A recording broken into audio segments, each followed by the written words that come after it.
16th, and this is the Hendrick Hudson School Board of Education meeting. Can I have a motion to open the meeting, please? So moved. Can I get a second? All in favor? At this time, we will be going into the executive session. An executive session will be convened for the purpose of collective negotiations under the Taylor Law, medical, financial credit, or employment history of a particular person or corporation, or matters leading to the appointment or employment history of a particular person or corporation, or matters leading to the appointment or employment or promotion or demotion or discipline or suspension or removal of a particular person or corporation. Can I have a motion to move into exec, please? Can I get a second? All in favor? Aye. We will reconvene in public session at approximately 7 p.m. Thank you. Good evening. Tonight is Wednesday, March 16th, and this is the Hendrick Hudson School Board of Education meeting. Can we all rise for the Pledge of Allegiance? Pledge allegiance to the flag of the United States of America and to the republic for which it stands, one nation, under God, indivisible, with liberty and justice for all. Our executive session ran a little bit longer than anticipated. Thank you for being patient. Can I now get a motion to approve the agenda as stated? Can I get a second? All in favor? Aye. Thank you. And can I get the recognition after the approval of the consent agenda? Yes. No, before. Okay. We can do it. Okay, so our first item of business is a recognition. As we've been doing for the last number of meetings, we have been inviting various students and groups with some of their teachers to our board meetings to be recognized and to be highlighted for programs or initiatives, or in this case, recognitions that sometimes go under the radar or is not as widely known. So I'd like to invite up Brendan Chen. Brendan is an 11th grader at the high school. Come on up to the podium, Brendan. Welcome, Brendan.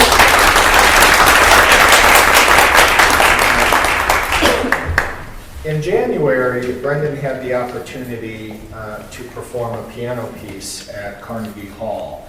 And it was through an endeavor that was outside of the typical Hendrick Hudson music program, but he certainly was supported by his music teacher, Ms. Morabito, who couldn't be here tonight. But it is not often that students, especially 11th graders, are able to perform at Carnegie Hall, but as the saying goes, how do you get to Carnegie Hall? Practice. And so we'd like to hear a little bit from Brendan about how you ended up in this competition, some of the processes that you went through, and tell us a little bit about your performance. And I even think when you're done, we'll show a little YouTube clip of you performing at Carnegie Hall. So welcome, Brendan, and share some of your story with us. Okay, so I began my music journey when I was 4. I started playing piano at 4, and it was during my first year of high school that I first entered my first competition, and I got first place, and I got gold. I entered 3 competitions. I got gold, and bronze. And for the first 2, I received the opportunity to perform at Carnegie Hall. And I would like to thank Mrs. Morabito for attending my first competition, my first recital actually, at Carnegie Hall. Well, unfortunately, she couldn't be here today. And I was supposed to go a 3rd time, but that was around when COVID started, so I wasn't able to go a 3rd time. But I was very grateful for the opportunity. And in 4th grade, in elementary school, I continued my music education when I picked up the viola, and I continued that throughout middle school and into high school. And after a gap year of COVID, I'm back to performing. I auditioned virtually for the same 3 competitions, and again, I received 2 golds and a bronze, and I received the opportunity to perform at Carnegie Hall this year again. And I would just like to thank everybody in this room for commending me, because I grew up in this community for my entire life, and to be to be given this honor is a very big deal. So thank you, everybody.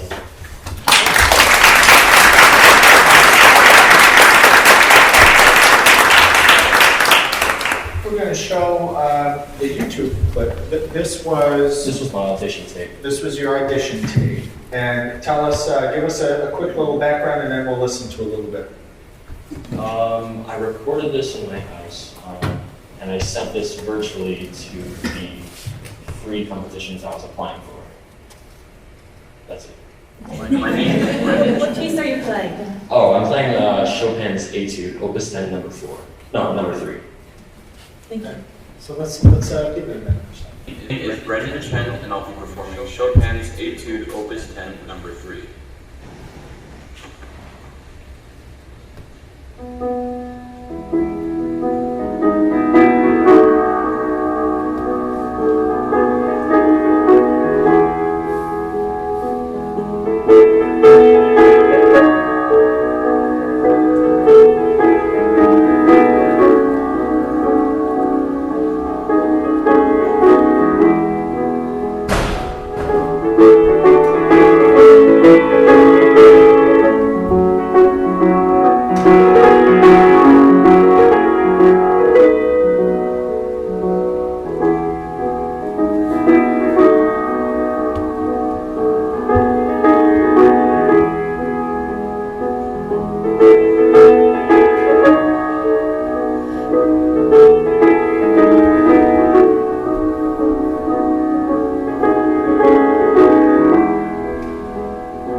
You play another instrument, correct? I play the viola, yes. I'm doing NISMA level 6. I'm going for All-State this year. Nice. Very nice. Well, congratulations. Thanks for sharing your talents with us, and good luck. Thank you, everybody. Thank you.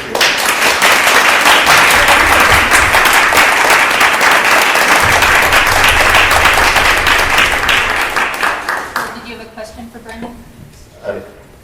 That was was awesome. My question is, how many takes did it take to get that? Because it looked great, sounded great. How many takes did that take? Maybe 10 takes. Wow. I had 5 versions I liked. I sent them to my piano teacher, and she chose the best one. Congratulations, awesome. That's amazing. Thank you very much for coming to the meeting for us, and your piece was lovely, just amazing. All right, so that brings us to the approval of our consent agenda. Can I get a motion to approve the consent agenda as stated? Can I get a second? I'd like to move. Yeah, I know. Oh, wait, I have to pull first. Yes. Never mind. I got so distracted by the beautiful music that I'm going out of order. Does anybody have anything to pull from our consent agenda before we approve the rest of it? I'd like to pull item 4.3, please. That's fiscal 4.3, please. Anybody else have anything to pull? All right. Can I get a motion to approve the consent agenda as stated? So moved. Can I get a second? All in favor? Aye. All right, now we can go to items removed from the consent agenda, fiscal 4.3. Thank you. I just wanted to pull for discussion the bond proposal for the buses. Maybe we start with that one, just to help people understand what that is for. We've discussed, I know, in public meetings before that we were going to be doing this bond, but the proposition, what exactly that is for and how that works. Thanks, Amy. Sure. Like Liz presented a couple of weeks ago, the proposition will include 272 passenger type D buses. And these buses will replace 2006 Bluebird 72 passenger buses. Each of them currently has around 110,000 miles, and the other one 113,000 miles. And the cost to replace these vehicles is approximately $315,000. And if you remember the last board meeting, we had a discussion about electric buses. So one of the reasons that we still cannot buy any electric buses is that, just imagine, for 2 buses we're paying $315,000. Each electric bus today is about $300,000 to $400,000. So the price will have to come down substantially before we can start buying electric vehicles. Well, in addition to these 2 buses, we need to buy 2 18-passenger single-wheel vans that are outfitted for a wheelchair lift. That's for our special education children that need a wheelchair. So it's the lift that brings down the lift. The child goes in with the wheelchair and then it brings it up, and it has a special area for the wheelchair. The vehicles that we're replacing, they all have over 140,000 miles. So the cost to replace these 2 vehicles is approximately $115,000. In addition, the district needs a vehicle to be used by the Buildings and Grounds Department for various tasks, including supply delivery, mail delivery, and snow removal. This will be a cost of $50,000. And one of the questions the board might ask is, why do we have to buy a new vehicle when in the past we used the old Suburbans? And like Liz explained, in the past the Suburbans had bigger motors, were more sturdy, so now for the snow removal, the new vehicles will not push the snow. So we need a specific vehicle for that. And the total proposition will be not to exceed $500,000. Any question? Just so the public understands that what we're seeing on the screen right now is the bond proposition, which is what will be on the ballot when they go to vote. Yes, Correct? yes. And that's a separate there's going to be 3 propositions this year, like most of the years: the budget, the library, and the bus proposition. Thank you, Enrique. The other item I wanted to discuss was the Buchanan for Plain Cafeteria. Oh, sorry. Does anybody else have any questions about the bus proposition? So the buses that we are decommissioning, I guess, how old are they? Do you know roughly how long they last? They are 2006, so Okay, they are sorry. 17 years old. Okay. The other ones, it doesn't say, but they have about 140,000 miles. So you know what we try to do is we sell them. We try to sell them as buses, but unfortunately, we rarely can sell them as buses. We sell them as scrap to the scrap metal. Oh, yeah. Down Down the road. That's it. I just want to know. Thanks. I just want to know the lifespan. Anybody else have any questions about the bus proposition? All right, thank you. Lisa, another question? It's about the transfer of funds for the Buchanan for Plain Cafeteria renovation. I know we've been discussing doing that renovation, and I just wanted to understand a little bit more about that transfer. Thank you. Sure. We're going to use, the cost is going to be approximately $1 million. And we're going to use the 2 sources of funds. The first source of fund is cafeteria fund balance. The cafeteria has around $700,000 in fund balance. We are only asking now for $150,000 because we just started the project, and this money will be to pay architects and the first part. So I'm asking now for $150,000 of transfer, but as the project develops, I will be coming back to the board to ask to move the rest of the money from the cafeteria fund.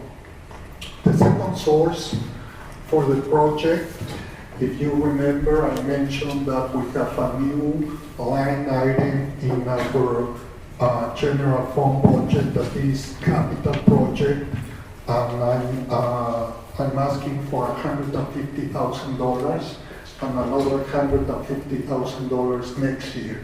That will bring us to around the $1.1 million that will cost to renovate the cafeteria.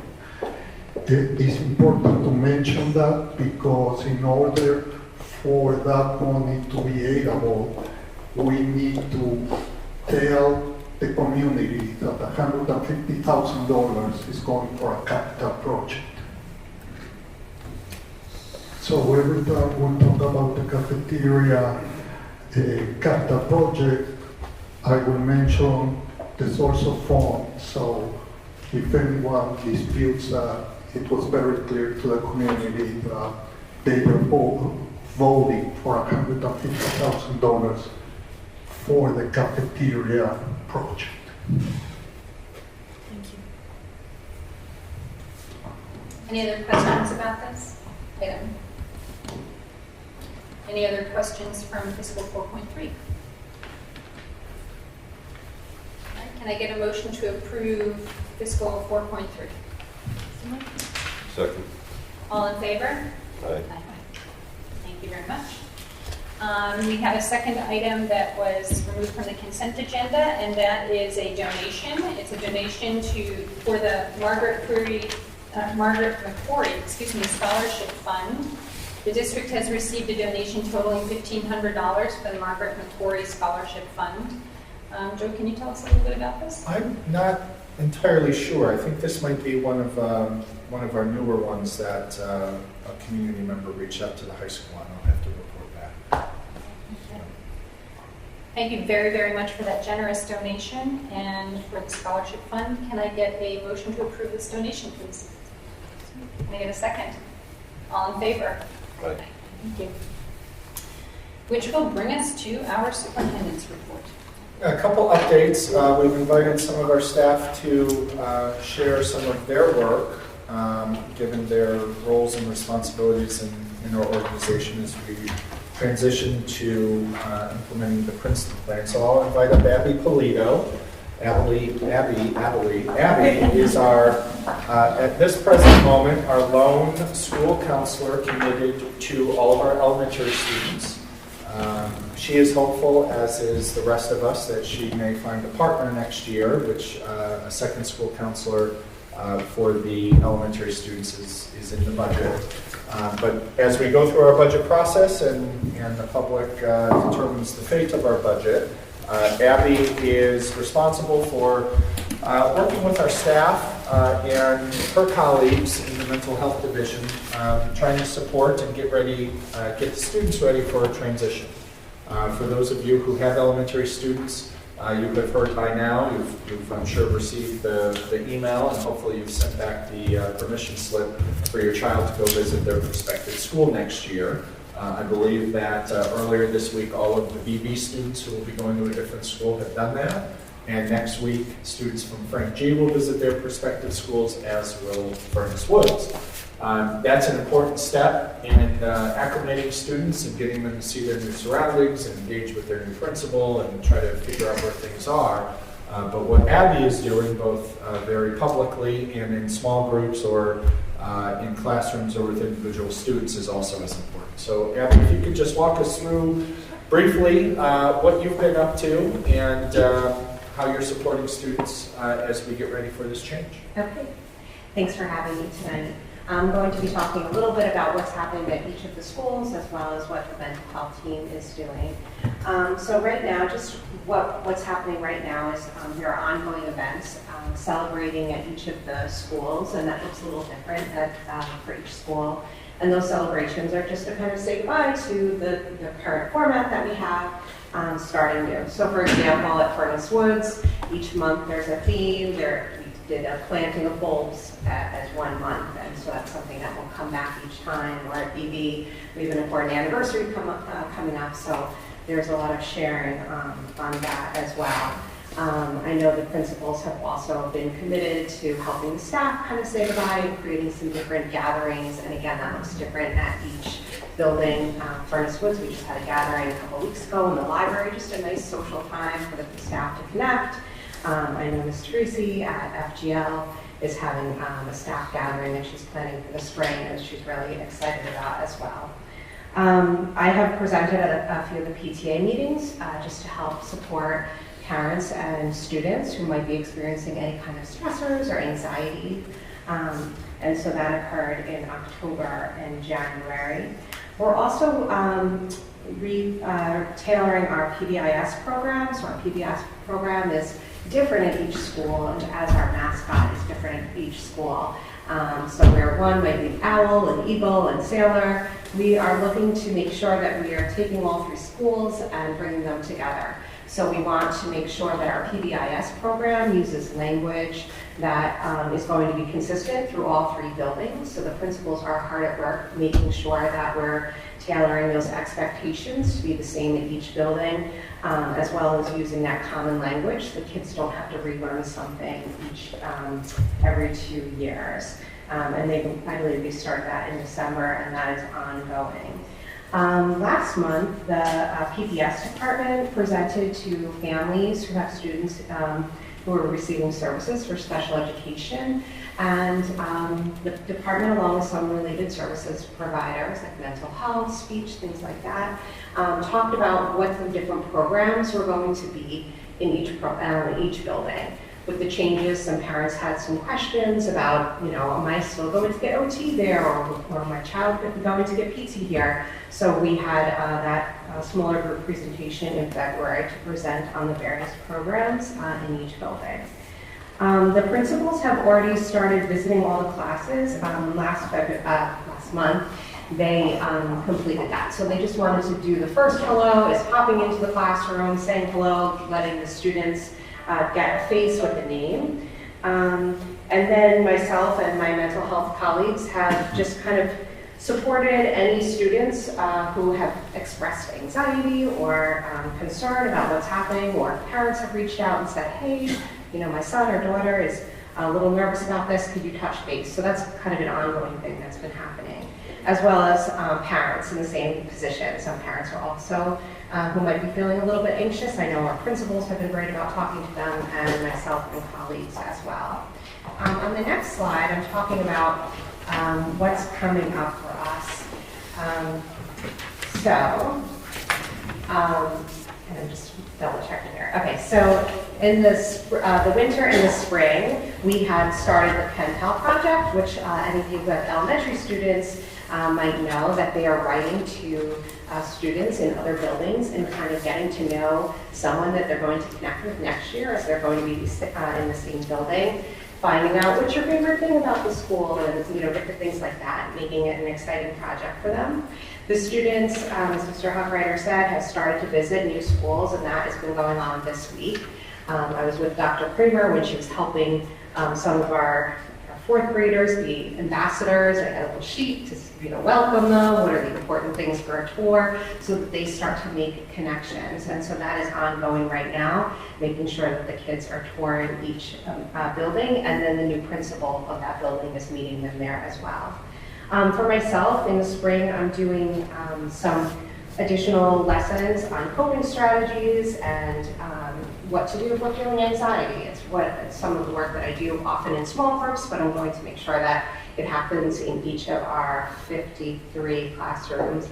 51 or 53. And again, we want to make sure that we're validating any feelings they're having, but also sharing excitement. So there could be some things that they might be nervous about, but there's a lot of exciting opportunities, and we can help children by modeling that behavior as well. Also, I told them I would make a Kahoot for them, where if you guys have, any of your kids know Kahoot, they get so excited. So I promised them a Kahoot quiz style of getting to know your new building. Over the summer, the principals are definitely going to open the buildings to do any additional tours, so people are feeling comfortable, and some open house events. I'm also going to have some office time so kids can check in with me, because we don't want to end in June and have anyone feeling anxious and then you're going to see till September. So I'll have some office time for parents or children who would like some additional support. We're also talking about vertical planning meetings.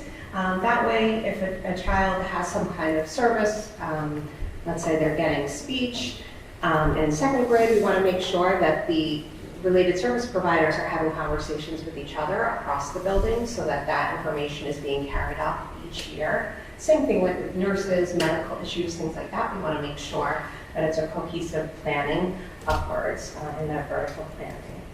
In the fall, we're going to make sure that we reinforce all the things actually that I'm kind of doing now when I have new students or students transitioning back from remote. We are helping them with coping strategies. Again, if there's anxious feelings, what do we do with that? Checking in with them, but also creating groups for anyone who might be struggling or went from having 40 kids in their grade to 150. How can we support them to make sure that they're making friends and connections? So we will be doing some small group work, myself and social workers. So I'm really excited about a lot that's going on, and I hope that we are doing our best to support our students. I know that the principals wanted me to share how much they're committed to connecting with the students and building that connection with them. And one of the ways they're hoping to do that is also plan an event that brings a whole grade together this spring as well. So. Thank you so much for coming and speaking with us. Did you have something? No, just any questions, and then we'll go to the next one. Sorry, I heard Mr. Hochreiter say something, and I wasn't sure what it was. Thank you very much. Our next update is from Megan Boyle. A number of years ago, some of our board members will remember Megan well for a number of reasons. One, assistant coach on the sectional winning girls basketball team, which that game was played just days before, right? Yeah, days before the world shut down 2 years ago. But she has been a classroom teacher and a library teacher with us for a while, and she and one of her colleagues, working closely with Margaret, really helped us move the needle from the traditional library to really it being a hands-on, interactive space where we could implement some of our STEM curriculum. And although we've taken a brief hiatus with the pandemic, we're really excited to re-engage in that work, and we're so excited that Megan is going to lead that work for us at the 4th and 5th grade school. Her other colleagues couldn't join us, but she has agreed to represent them in giving us an update and giving families an update on what will be different next year as students engage with what we used to know as the library and what you and your colleagues will be doing differently and what everyone can expect. So the first slide is just talking about what we did pre-COVID. I was there for 2 years. I worked really closely with Newper Cal Polish. She showed me a lot of what she was doing. We did a lot of Hour of Code, Ozobots, STEM challenges. If you click it. If you look at the pictures, a lot of it is isolated activities, which was really great for what the kids needed. So they were doing team building challenges. In the bottom, we did an egg drop challenge where the students had to build something to support an egg. We would give them directed challenges for the younger students, like read the 3 Little Pigs, build them a new house, and doing different coding during the Hour of Code time. So we used Ozobots, we used Scratch coding, we used CS First. At that time, a lot of it was just isolated skills. So it wasn't necessarily content integrated with ELA and social studies. It was us looking at the STEM standards and the science standards and what we could do as an isolated program. So what we're looking forward to moving forward is being able to really integrate the curriculum and do a lot more content-based things. So we're going to use, she's doing Science 21, she's building a circuit. You can play it. I'm just going to get this guy. So we're in that video right now, it's my 4th grade class doing Science 21, but next year they'll be doing Science 21 where it's a lot more hands-on learning. And then if you look at the bottom, that's my class right now doing a STEM challenge that I would like to be doing in the future. I gave them a problem. I said, you're going to a farmer's market and the farmer needs a new stand to hold up the pumpkin. Build it. And I gave them certain constraints. They had a certain amount of money and each item they wanted to use was worth a certain amount of money. So they had to really budget, they had to plan it, and it was really cool. They were really proud of themselves, and I realized how heavy a pumpkin is. But the goal moving forward is project-based learning, and how can we solve problems? So another example, I'm looking to in 4 or 5, they learn a lot about energy and how to convert energy, different energy sources. So instead of me standing in front of them teaching about energy, okay, here's your project. How are we going to power the school? What energy sources are you going to use? And they create the resources and they create this project. And through doing that, they learn, oh, this is where this energy source comes from. This is what I can buy that. And it's not as driven by me. It's driven by what they want to do. And with technology, I know we all want them to be good at technology, but what is that tool for? So we're looking at STEM more as what are the standards and the skills the kids need leaving us. Right now, the jobs that they're going to need when they leave aren't even made yet. So what are the real skills that they're going to need? So the highlights I think we're looking at on the next page, if you press the one. Yeah. So I wanted to add this. I had a different look of the pictures, and then that bottom picture, I had emailed all administration and said, can I please add this? We did it today. They were doing Science 21, and the experiment was, I need you to build a communication device that uses one energy source and converts it into light or converts it into sound, and then send a message through Morse code. And they built that entire thing. I showed them the materials they had, and that was all I did. They were like, well, what should we do with this? I was like, I don't know. And they came up with that whole thing. They decided that, sorry about that. They were going to plug in the battery and use the wires to create a light source, and they labeled the different types of energy and how it's transferring. I had other students that said to me, well, if I take the cup and put aluminum foil over it, doesn't that become reflective and now you can see it from farther? I was like, I don't know, you have to try it. And then they became more excited and it wasn't me. So that's really what we're looking for going into the future, trying to take project-based learning. And the nice thing is, when I taught it in library, I was K-5. So I had to look at what are they doing in every single grade and can I bring it in? And it was a little more challenging, whereas this, it's 2 grade levels. I can really focus on what are they doing in the classroom and how can I bring that in. So for example, they're doing the American Revolution in 4th grade. I can say, okay, during my time, you're going to build something that would help the soldiers of the American Revolution with the technology that we have now. So we're incorporating the STEM skills, but it's more content driven and able to integrate all of STEM at the same time and not just in an isolated way. So I'm very excited about it and I think it'll be fun and I will let you know if this works. They're very excited tomorrow, so. That's it. This is amazing, thank you. Does anybody have any questions? How often will students be in STEM? 2 times in a 6-day cycle, which is nice because before it was only 1 time, so they'll be there 2 times. So this is pretty much what I think most adults would consider a lab-based. Is this Kind of, yes. hands-on? I see it as more of, yes, there's lab time, but it's also project-based time. So maybe they're doing a hands-on like that with the circuits, but maybe then other student says to me, well, I want to make an app that educates someone on what you're, so it really depends on what the kids want to be doing. Okay, love it. It's great. So this will be part. It's okay. This will be part of the 6-day cycle. They'll have it twice within those 6 days. Mm-hmm. Are they losing something else to add in STEM? Is this replacing something, or just in addition to? I mean, as far as I know, I think this is their library time, and then the teacher will have an additional prep that one day they would be with me. Awesome.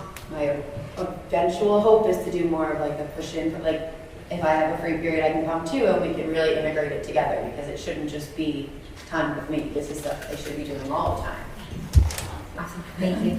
And just to recycle all the way back to how we began this project and using the library media specialist, and that's their official term.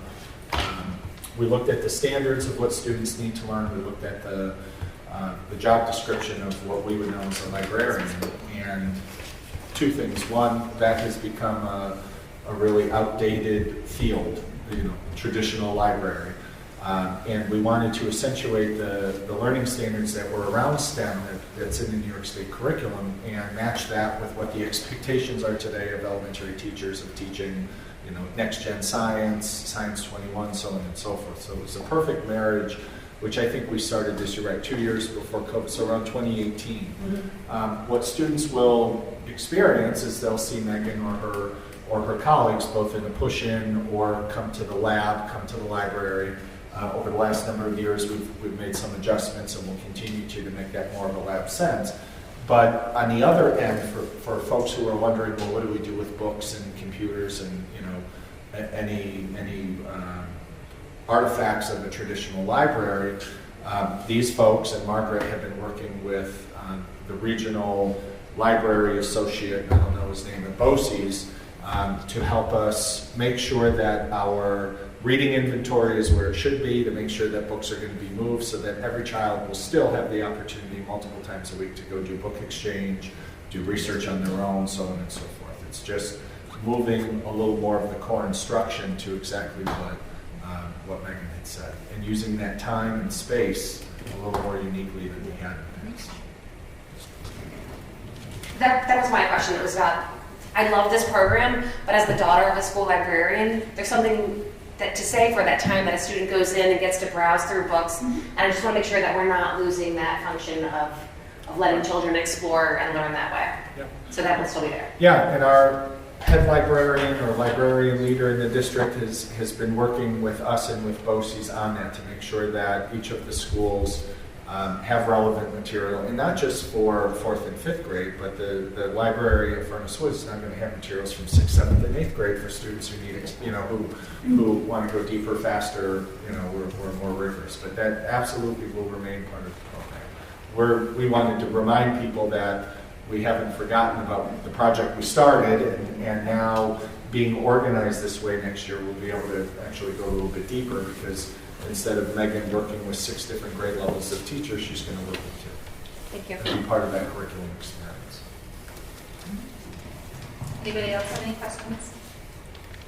Thank you very much. Very Thank you. exciting program. Yes. Thank you for bringing it here tonight.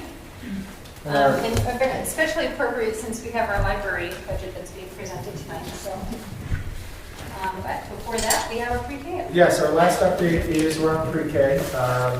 We met or discussed this last February. I think it was actually on February 16th. And the board asked us to come back with a more itemized proposal. So the first couple slides are what the board and community has seen. We have been allocated $183,000 for pre-K. That's good news. Good news is the school district received pre-K money. The bad news is we're $60,000 short from actually having pre-K in our district.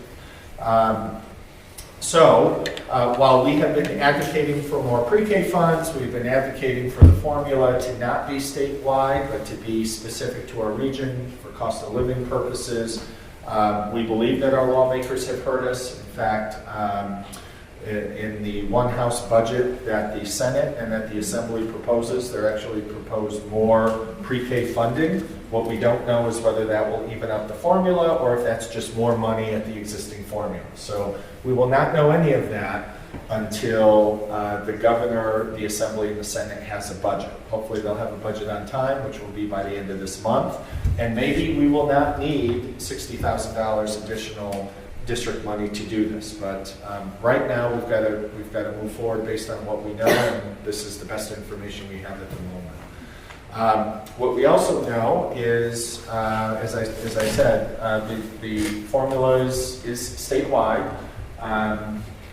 And that many districts, we are not uncommon in having to use general funds to make sure we can support the program. So for us, what does the 183 and change provide for us? 2 classrooms. The classrooms would be at Frank G. with kindergarten and first grade. We would have 2 teachers and 2 teaching assistants. Each classroom would have a teacher and a full-time teaching assistant. And we would have around 17 students per class in each, 17 students per class in each of the classrooms. The participation is based on a lottery if the demand outweighs the number of seats. So we have a very stringent process to follow in order to identify who would be eligible for pre-K. We have a process to follow in case we have too many people for the 34 seats. We do have space at Frank G. The goal for this program, even starting in 2 classrooms, are that they have a school experience, that they go to specials, they work with the principal, they'll experience a little bit about what Megan was sharing, they'll play on playgrounds, all of those things. One of the hang-ups or one of the hiccups we have that we talked about a month ago is transportation.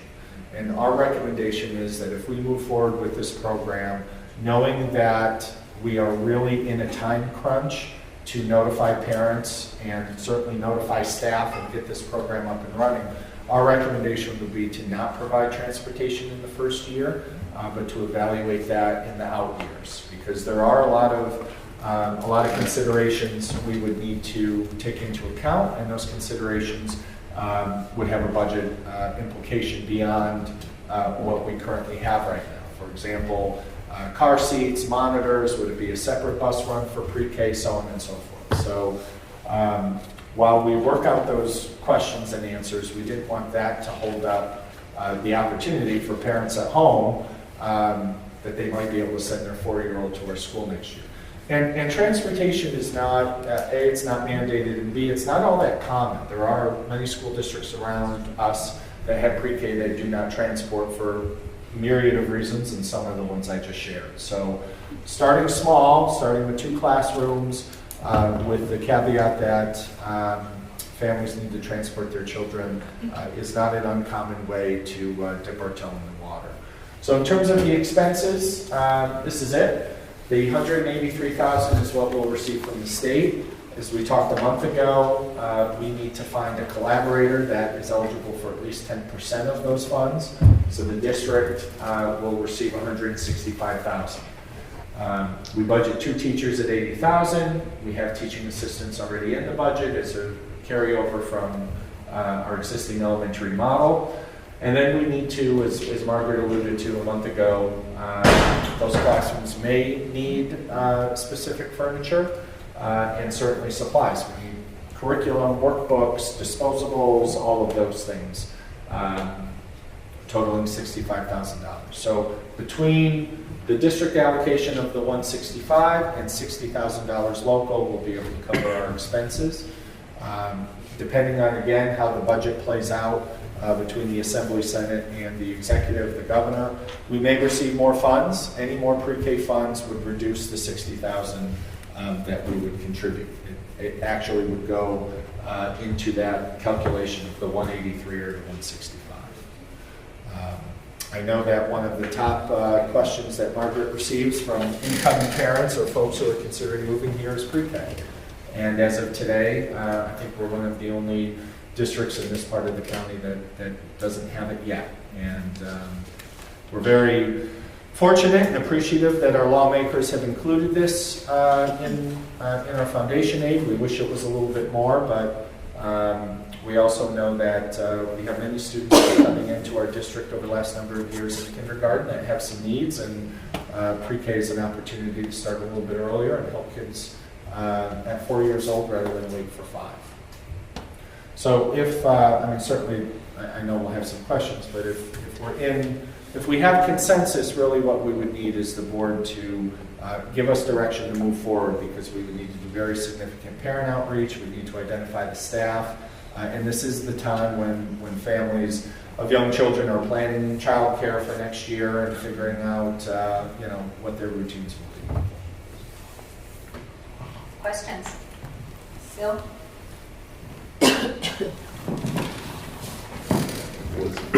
Was any thought given to the question I raised 2-4 weeks ago about offering it to more than 34 students? Yes, we could. The math would still be the same in terms of our outlay, and that would increase the amount that we would have to contribute. One of the issues or concerns we would have is if we go beyond 2 classrooms right now. Cindy, who will be the principal of Frank G, is a little concerned about space, and then we would have to look at the schedule of specials to make sure we could offer that to all the children within the current staffing. These 2 funded positions through foundation aid, we could do that without having a space issue and without having a schedule issue. Anything beyond 2 would be of concern, especially since our kindergarten enrollment and registration is always unknown. I think right now the number's in the 70s. We have about 70 children estimated for kindergarten. You'll see our projections are in the 120s, and usually registration leaks even into mid-September after the buses drive around a bit. So our recommendation isn't to go beyond the 2 right yet for those reasons. I hear you, especially as a new program, but I think that's something we should sincerely consider after we see how this initial run goes, because I think it's an incredible value to the community. I agree. Alexis, we put you a question? Yeah. So I think it is an incredible value to the community, and I think since it's come up again this year, it's been a hot topic in the community. Immediately, I've heard from so many people that just love the idea of having this available for next year. But it does concern me because I could tell you on, 2 hands, I already know people that would love to be part of this. I just don't know that 34 seats is going to cover half of the demand. I also have a little bit of concern about the outlaid budget that was presented today. Immediately, the funding is used by the 2 teachers. And I'm all for putting more money towards it. I just think that we need to dive a little bit deeper and make sure that we are putting the right funds, if that's what we choose to do, towards it. the two teachers I imagine are going to be part of, you know, benefits, pension system, all of that. So I feel like it's got to be more than 80,000. And it will increase over time, which we need to be prepared for, hoping that we get more aid. But again, we don't know that it's guaranteed every year either. So I think it's something that we really need to discuss deeper, from my opinion. It doesn't mean that I don't support it. I support UPK. I think it would be a great addition to our community. I just think we need to think really long and hard, especially because we're about to embark on Princeton Plan and we're taking on a huge transition. Dr. Kramer is as well, right? And I want to make sure that if we're offering these specials, that we have proper staffing for however many children we end up, you know, making the program for. So I would love to hear the other board members' kind of opinion, like Bill threw out, because I'm concerned about demand being way higher than supply and the budget not being pretty concrete. I mean, furniture, 2 classrooms, 40,000. I think we need a little bit more specific. It might be more, it might be less, and that's great. I think I'd like to see more specific numbers. George, you want to comment on Sure. the teacher salary and the... Sure, I can comment on the teacher salary. The district usually at the elementary school level we hire a step 1. Why? Because there are a lot the demand and supply. You can find one physics teacher compared to 20 elementary school teachers for one position. So usually we start the physics teachers as steps beyond 1. But elementary school really for, I don't know, Margaret, you can tell that for one position we have what, 20, 30 applicants? 50, 100 resumes for an elementary job. So step 1 is $54,000. If you add teachers' retirement system and social security, that's another 17%. So that's what, let's say 20%, that's another 10,000. So that's 64,000. And then if you add, let's say the average 15,000 for health insurance, some are married, some are single. So, you know, we always get to the around $80,000 for a step 1 MA teacher. That's what I think they are planning to hire. So those numbers are correct. The teaching assistants, like Joe said, are already there. Margaret, you can talk a little bit about furniture. I have not been involved in the cost of furniture, but we've been buying furniture all over. For example, we don't have any here, but when we sat there, those are $100 to $120 each. The chairs, the class chairs that we sat there, Executive session. Oh. yeah, they are about $100 to $120 each. So We have actually we have more than 2 kindergarten outfitted right now that we will not use next year because we're reducing the Ks from 10 to 7. So there is, and that is suitable for a 4-year-old. What we probably need that we don't have is more manipulatives. We would need a block center, we would need like a housekeeping center. That isn't going to come to what the numbers that Joe has there. We could certainly look and price it. I just want to talk a minute about the lottery system. So really almost every district that I know of, perhaps Peak Scale, because they get way more funding than we do, and rightfully so. And I taught there, so they have a very long-standing program in pre-K, and yes, they are able to take all of their students. Most of the districts, Croton, us, potentially, Lakeland, they are lottery. And I mean, when I was in Clarkstown, we were lottery. So you get X amount of dollars. It's entirely up to the district if they want to fully fund the program, which means every kid that's eligible as a 4-year-old would go. But I honestly can't say that a lot of districts do that. They take what they get, and if it's 34 seats or 50 seats or 10 seats, that's what they offer to the community. And we, if they offer us more money and we either chose not to or decided we couldn't house it this first year, then that gets put out in the collaboration bid through the request for proposal. So we may have a local provider who would take a number of seats from us as well.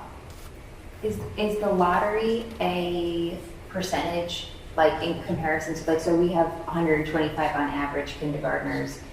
This is 34. You know what I mean? Like, does Lakeland work on a percentage? I know it's a lottery, but I think a lot of people are.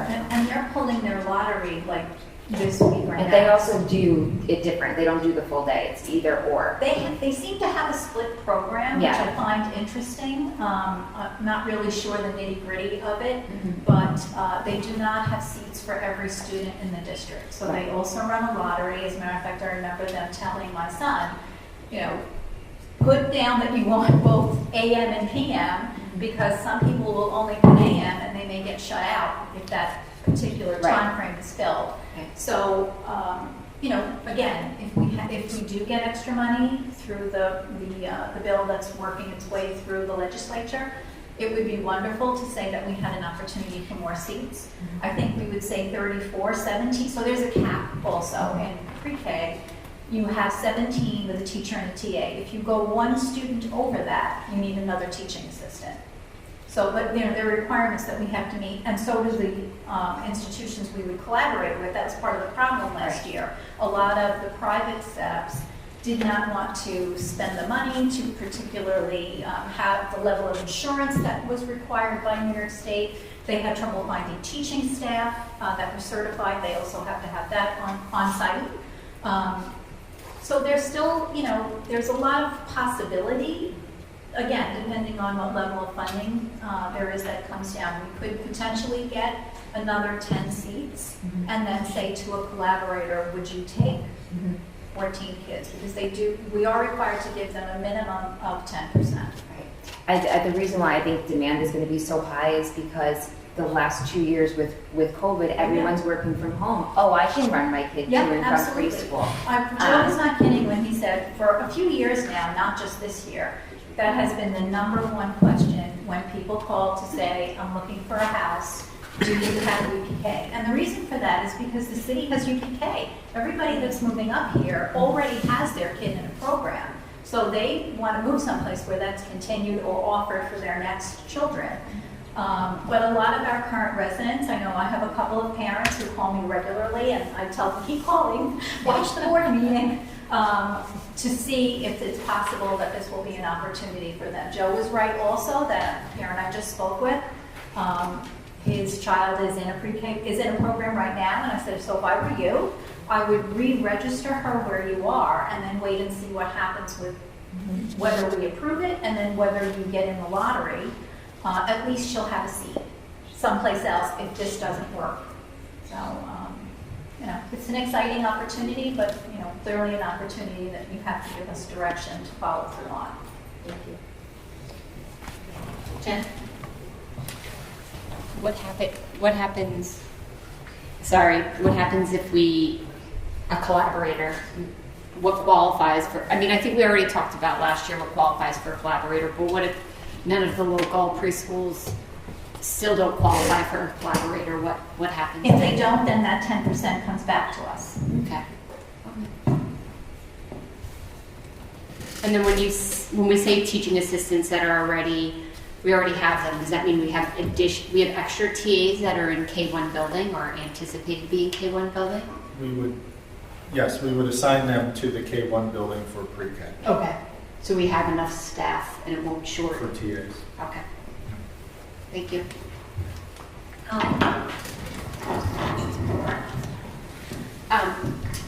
I understand the benefits as home values and the special ed services moving forward.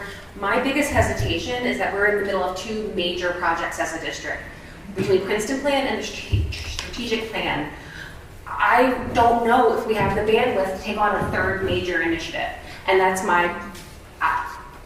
I hesitate to know that we can, I don't want to spread ourselves too thin, while it's going to benefit the community long-term, for the sake of 34 spots, whereas we've got 500 kids in the elementary school or 2,200 across the district.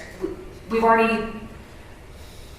already going down these paths, the Princeton Plan and Strategic Plan, and I don't want to lose focus on those because we're starting a new initiative. So that's my hesitation. If you ask me this time next year, I would say, yeah, let's do it. Joe said we've got to move quickly, and so everything to me kind of feels rushed to start a new program when we're already working on other things. So I don't know if this is the right time for our district for pre-K. Joe, do you want to speak to that? We wouldn't be proposing it if we couldn't do it. I know Margaret and I have been having a lot of conversations with Cindy, maybe now weekly, looking at space and schedule and those sort of things. I know I've had previous experiences with pre-K and just the noise out there in the community about, why not? And I hear what you're saying. We have a lot of planes in the air. A family moving in with young children don't care about that. They want to know that they want to know if we have a pre-K program, and that will decide if they move into our community. But 34 more kids in 2 classrooms that will have their own community within a school of only 4, 5, and 6-year-olds is really exciting, and we wouldn't be here if we didn't think we could do it. Yeah, I can say this that, I can say this that likely, unless we decide we're not interested at all, which is what happened last year when we lost the ability to collaborate and we were not anywhere near prepared to take it on internally, we still have to go through the same process. So we still have to issue an RFP. We still have to find a collaborator. I would argue from a purely selfish standpoint that it's more work for me to oversee a collaborator than it is for me to work with 2 teachers at Frank G. So the teachers are moving anyway. Everybody's going to that building. There is space. There is classroom furniture. The pre-K curriculum is actually already written, and it exists in terms of us acquiring it. There's not much that would change if we say, put it out to the community and we'll pass another year. All of the same things have to happen. So I don't know how much of a difference it makes to wait another year in terms of are we ready or are we not ready. I could tell you if our kindergarten team were here, they would tell you they've been ready for a long time and they're eagerly awaiting the opportunity to get those babies and do some work with them. But again, that's your decision in giving us the guidance that you want us to have. Thank you. Yep. You just asked. Lisa, do you have any questions before we go back to Jen? Sorry. It's okay. Trying to do once around. That's and then fine. come back. I could use a little bit of a refresher, I guess, on what that 10% toward the collaboration involves, if you don't mind repeating again for us what that is involved with. So it literally is 10% of the grant goes to a collaborator. So for us, you can think of it in terms of seats. So if we have 34 seats, we're farming out 3 seats as a minimum. Last year, when we had no ability and no appetite to take this on internally, we were looking for collaborators that were willing to take 34. And that could have been 2 people, 16 each. It could have been 4 or 5. In a previous district, we farmed it out and worked with 9 different preschools. So it just depends on what can be housed in the local area, so to speak, and whether or not those local collaborators can meet the need. There's always the potential for the district to put more money in the pot than the 10%. That's an individual district choice to make. So there's that. So if the collaborator is taking 3 or 4 of those seats, and that reduces the number we would have in our building, or would we still be able to? That would be our decision to make. If we stayed with 34 and then gave them the 3 seats, we're losing, what is it? The funding for that. Right. Thank you. You're welcome. Jen? So do you have current staff that are interested in this Oh program? boy, do I ever. They would gladly come tonight to talk to you about their belief in the need for the program. We do, I'm sure you all know this, every kindergarten program screens their incoming K students. And sometimes it's a formal tool, sometimes it's a homegrown tool. We're about to engage in that process again in May. One of the things that we do every year is the kindergarten team, along with the OTPT and whoever else that is part of that process for us, they'll sit down and look at the results. And then we run a kinder camp every year, I think long before I was here, because I inherited that.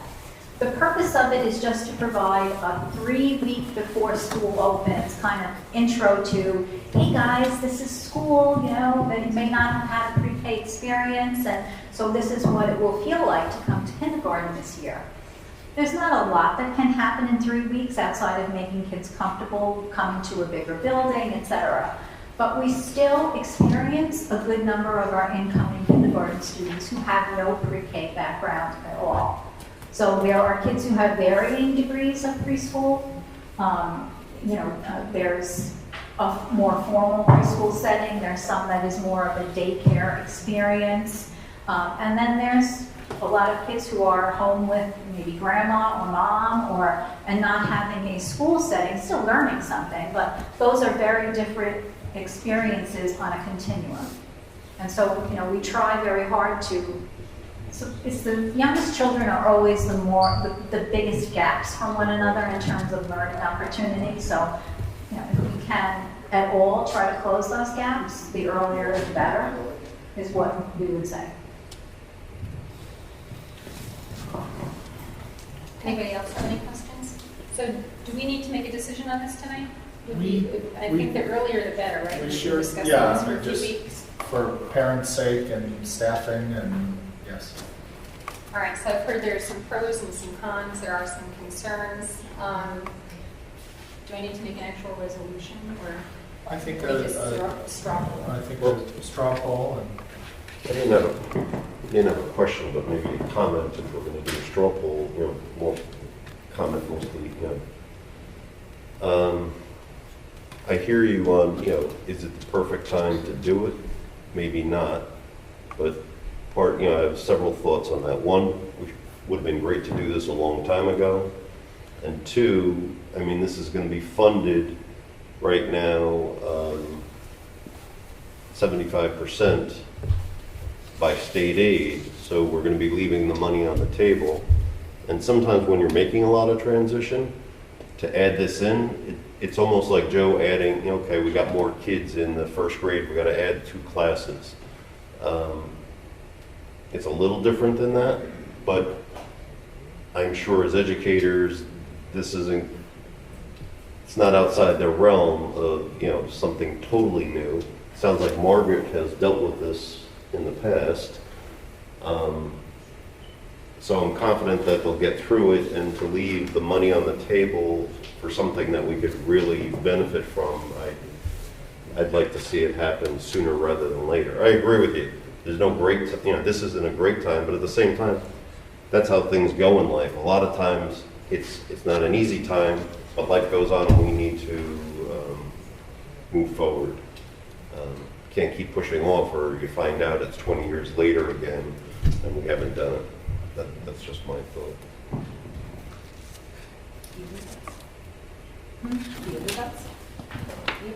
You haven't said anything. I know, everybody asked all the good questions. I don't really have anything to say. I think pre-K would be a fabulous opportunity.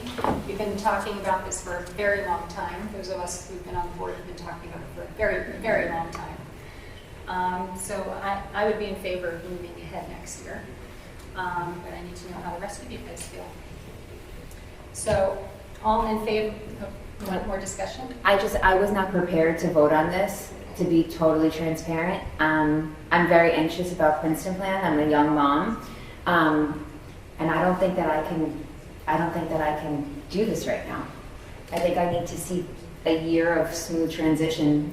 I can't believe I'm saying that because I really love UPK, but I don't think I can vote right now on this in favor of it. All right, so how many of us are in favor of moving ahead with pre-K next year? against? All right, so it looks like we move forward. We've got 4. 4 yes, 2 no. All right, thank you very much, and we look forward to a successful implementation. That brings us to our presentation. Well, Ally and Alexis, I appreciate both of your opinions, but yeah, thank you. All right, so that brings us to our presentations and discussions. And the first one up, thank you for being so patient. The Hen Hud Free Library has their budget, appears on our ballot every year, and they're here to present their budget.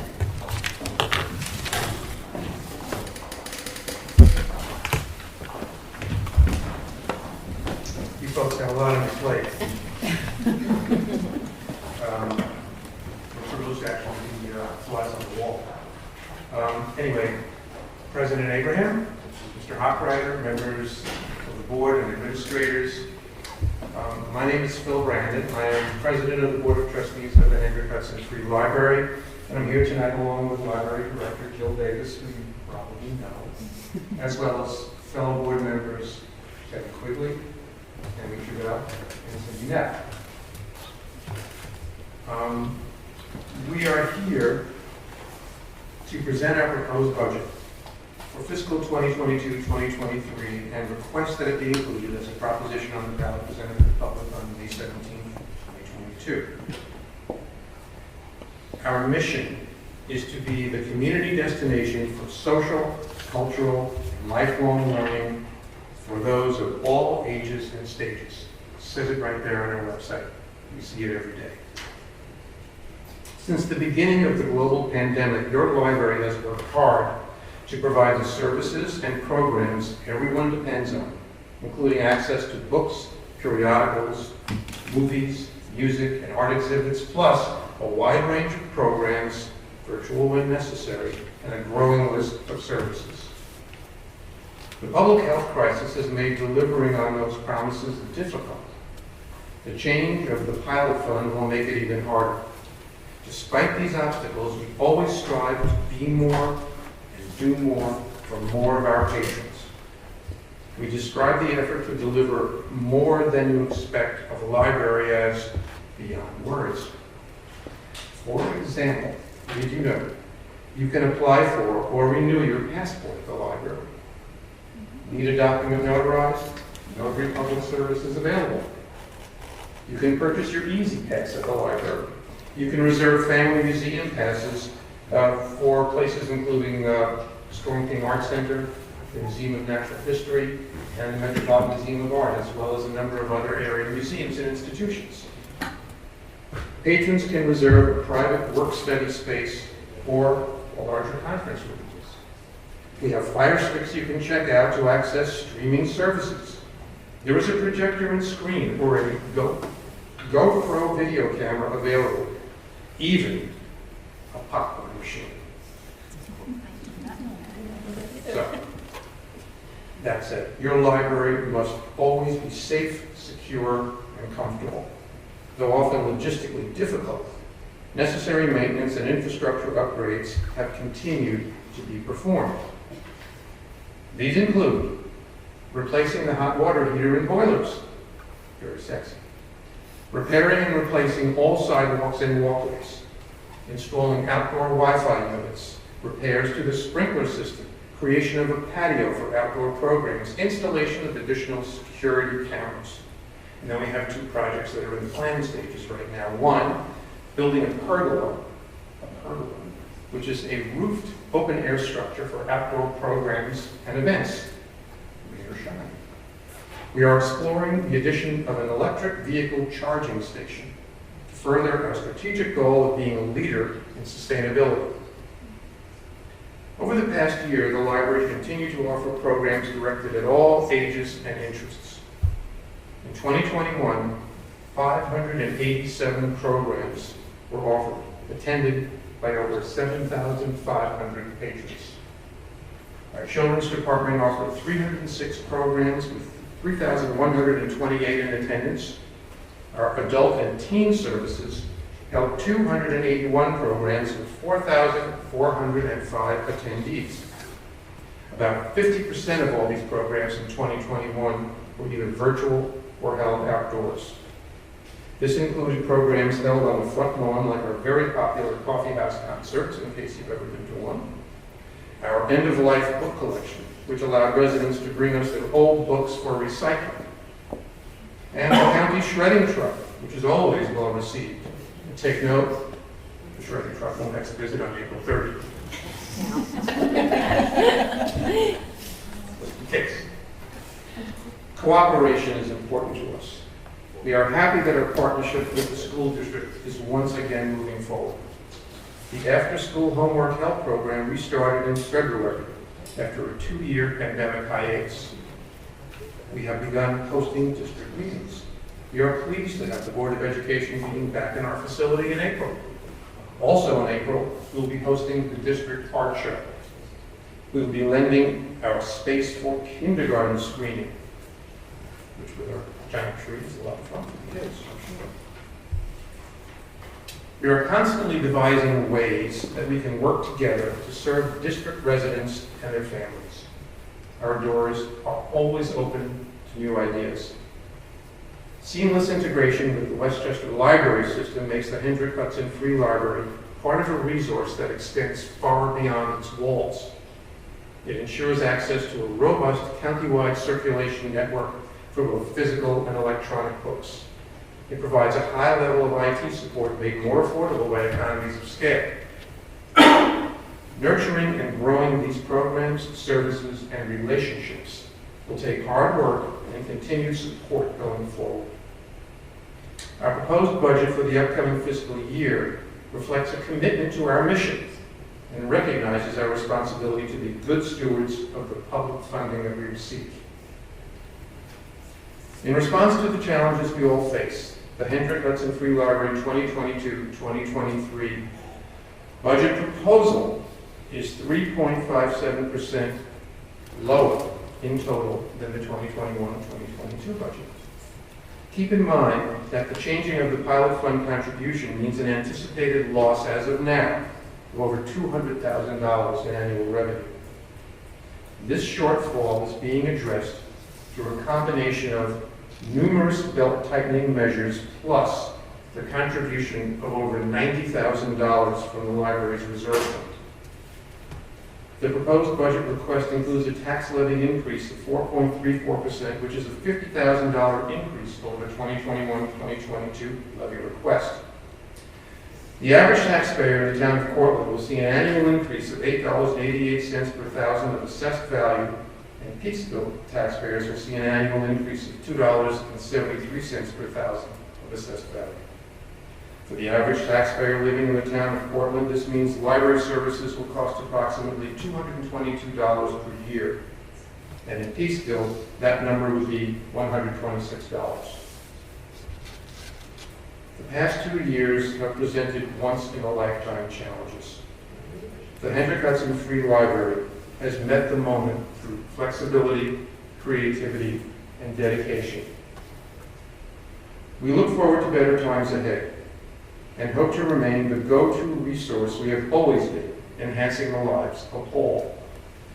We appreciate the opportunity to present the library's proposed budget and request that it be included as a proposition on the May 17th, 2022 ballot. Thank you very much. Thank you. The library is so essential to our community. It's one of our hubs, and our collaborative relationship has always been greatly appreciated. I am a frequent library patron myself and appreciate all of the services and the new offerings that you guys have been providing. Libraries are an amazing institution that change over time based on what the community needs, so well worth the price as far as I'm concerned. That's how I got vote.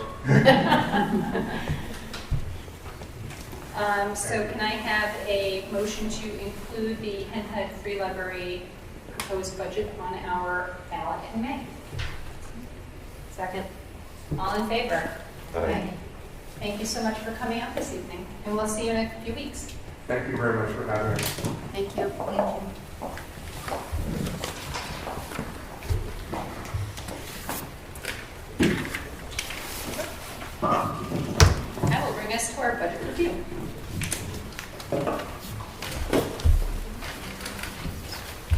So our first presentation is a shorter one. Enrique is giving an update on our budget, where it stands in terms of expense and revenue, and some changes that may have occurred over the last number of weeks. Thank you. Good evening.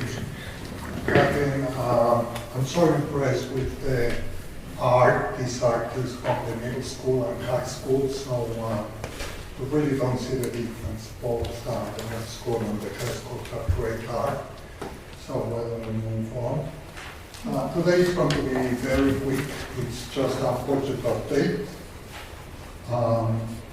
In the budget update, there's three new parts. TRS originally was 10% of the salary of teachers and administrators. Now that increased to 10.29%, which represents an increase of $100,000 in our budget.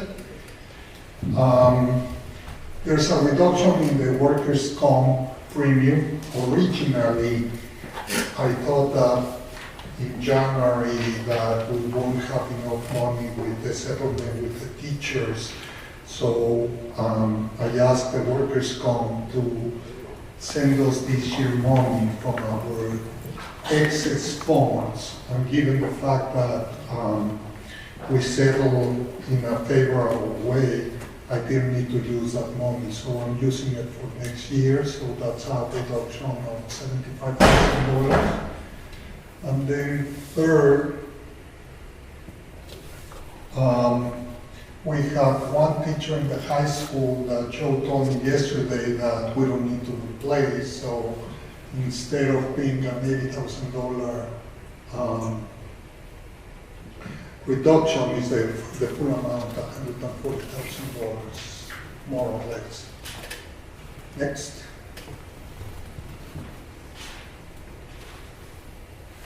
So here you can see the numbers at the beginning of in January. We had a budget. I cannot see from here. These are too many numbers. Here. Thank you. Usually I can see from there. Now it's too much. Thank you. In January 20, I said that our budget will be between 85.1 and 86.6. Then, if you remember in February, due to the fact that they increased our health insurance premium from 6 to 8%, I increased it a little bit on the bottom line. It stayed like that.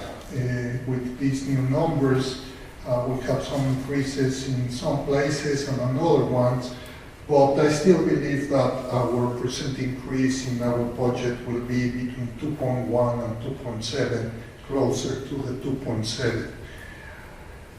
Our preliminary tax levy originally was between 3.5% and 4.9% increase. Then we got good news from the state. We got more money in state aid, so it came down to 3.5% to 4.1%. After reviewing how we're doing this year, I think that we're going to be closer to 3.5%. It's been a difficult year economically for the country, for the community, so I've been trying hard to reduce the tax levy for the community. So my belief is that we're going to be around 3.4% in the higher number of the 3.2 to 3.4, but way below the 4.9 or 4.1 that I was expecting a month ago. Here you can have our preliminary budget. Next one, please. Yeah. Again, very little has changed there. The only portion that has changed is that our fund balance, I'm increasing it from 2.75 to $3.5 million. And then you can see our proposed budget to be 2.8. Our tax levy increased about 3.2. our tax cap, that really doesn't matter for us because we will never increase our tax 15.2%, but I still have to report it and show it to the community. The only unfortunate part is that if the budget goes down, we need to cut about $1.6 million. Next, please. This is a very basic preliminary tax rate for the average house. Many years ago, we established that the average assessed value in our district is about $7,000 of assessed value. So the start estimated for the town of Portland is 1,400. That means that the state picks up out of the $7,700 of assessed value, the state picks up $1,400 for town of Portland, and basically the same for the city of Fiscal. So last year our tax rate was 1,121. This year we expect for town of Portland to be 1,156. Last year that house that had in town of Portland that had an assessed value of 7,700 paid 8,633. This year it's going to pay about $8,909. And I still don't have the equalization rate, so I'm basing these numbers of last year equalization rate. The equalization rate can move the city of Fiscal versus the town of Portland tax rate higher or lower. And for the city of Fiscal, a house of $7,700. Last year they paid $4,600. This year we paid $4,800, an increase of $176. We have a long night. If you have any questions, I'm happy to answer. But it's a quick review of where we are and where we can be. Thank you, Enrique. Does anybody have any questions about this before we move on? All right, so that will take us to our, where's my paper? Program budget presentation on curriculum instruction. Sure, we can. Oh, okay, we'll switch it around and we're going to do our technology program budget first. So welcome Vanita. This is Vanita Joy. She joined our district back in November 8th. And has certainly hit the ground running. She joins us from Mount Pleasant, where she was in a similar position, and different district, same stuff. And, different district, same position. Yeah. Same position. So she's going to walk us through the technology budget. This is her first budget with us, so I know Enrique is going to jump in on some of the items just from a historical standpoint. But Anita, if you want to walk us through this, and then we'll get to some questions at the end. Great, thank you. So my first presentation, and thank you for all of your support. It's been great working in this district for the last 5 months. So you will see the budget goals for next year's proposed budget is mostly built on keeping our current infrastructure and our initiatives in place and adding more security and safety for our staff and students, and also more redundancy for our network and infrastructure.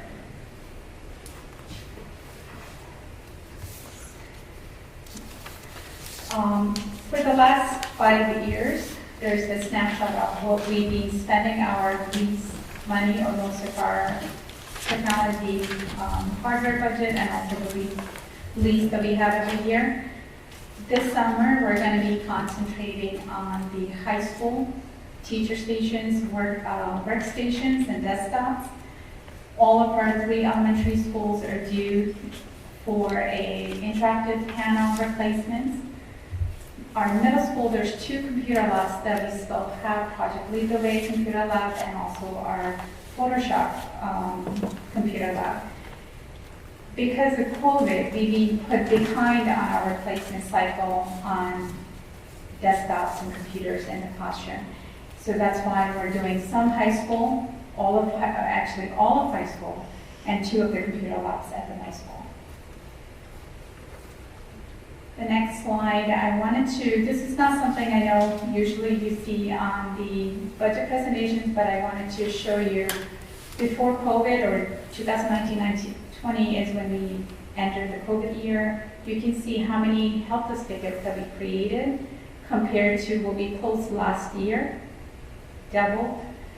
And the last column is actually the projection of, as of December, how many tickets that were opened and closed. So we're anticipating definitely a lot more than 10,000 by the end of the year. The hardware budget is usually used for emergency.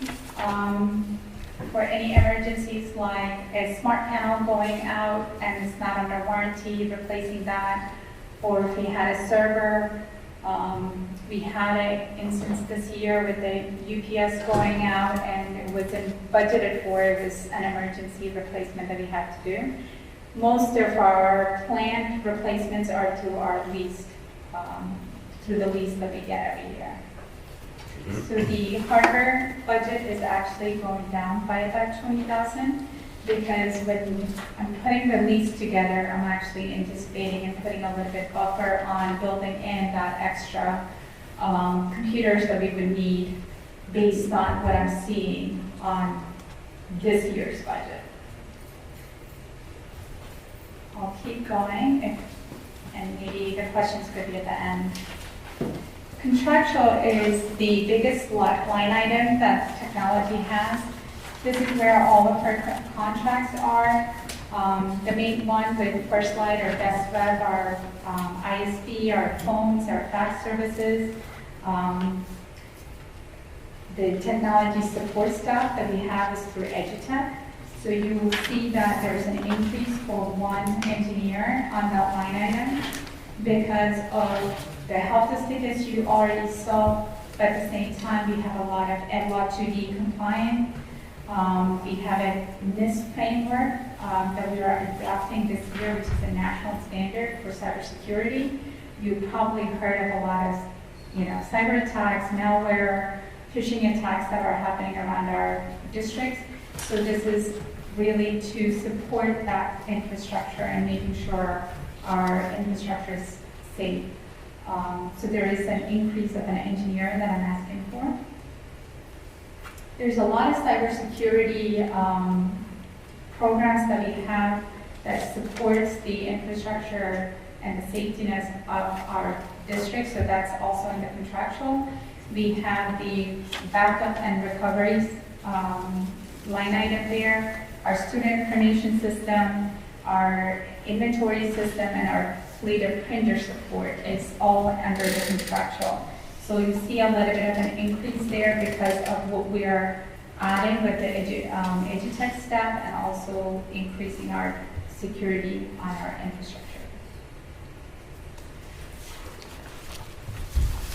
The next one is the software budget. We see a little bit of a decrease, but really not a decrease. I'm transferring that money to contractual because we have GM software that supports our Mac Apple fleet. That's actually not an instructional software, it's an administrative software, so I moved that line item to contractual, so that's where you see that decrease.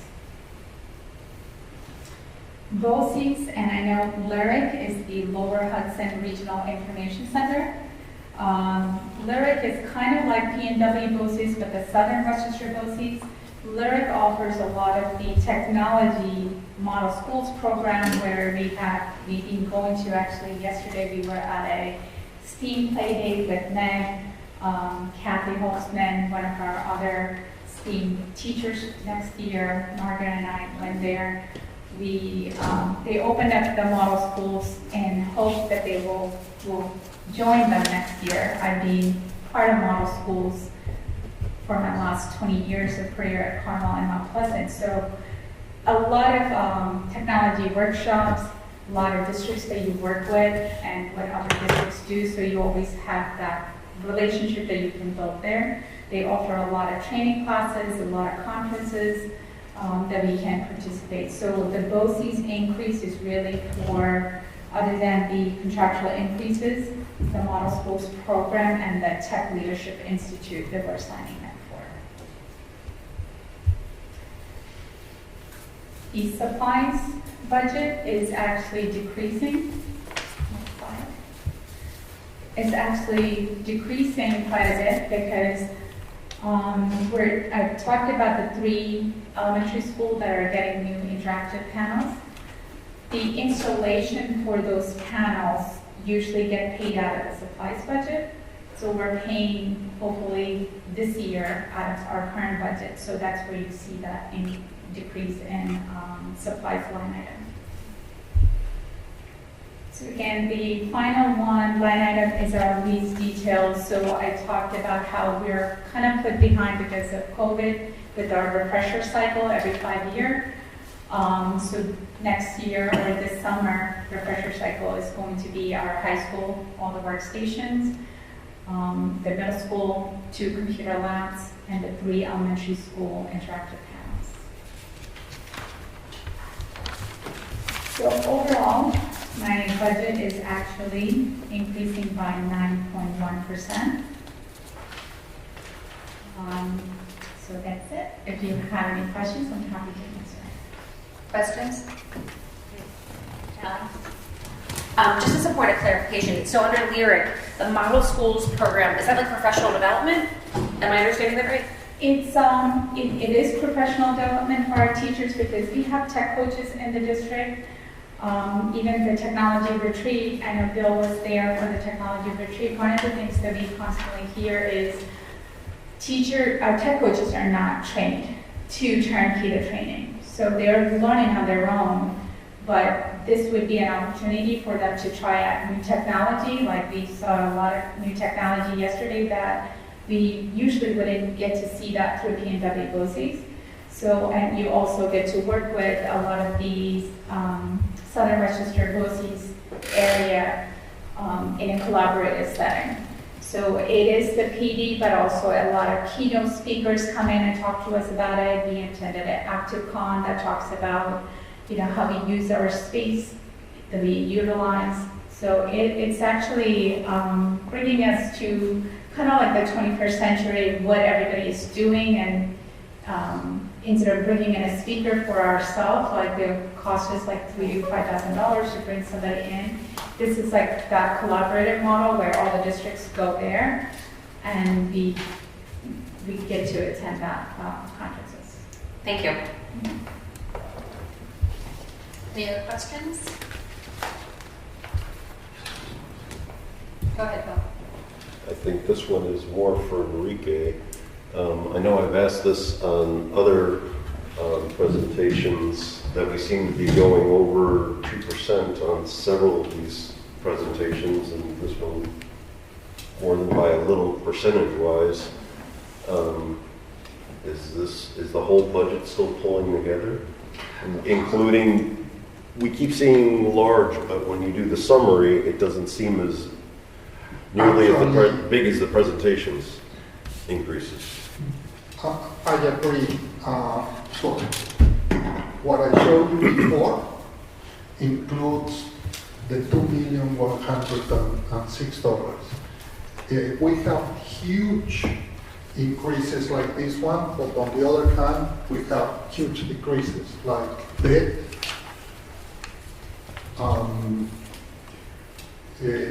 ERS,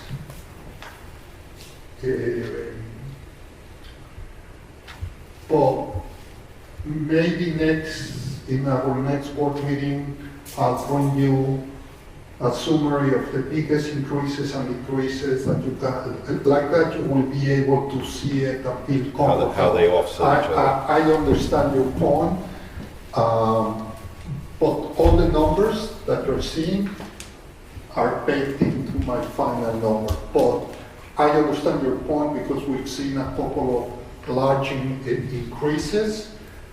what I'm going to do next time is bring you, I don't know, the 10 largest increases and decreases so you can see how one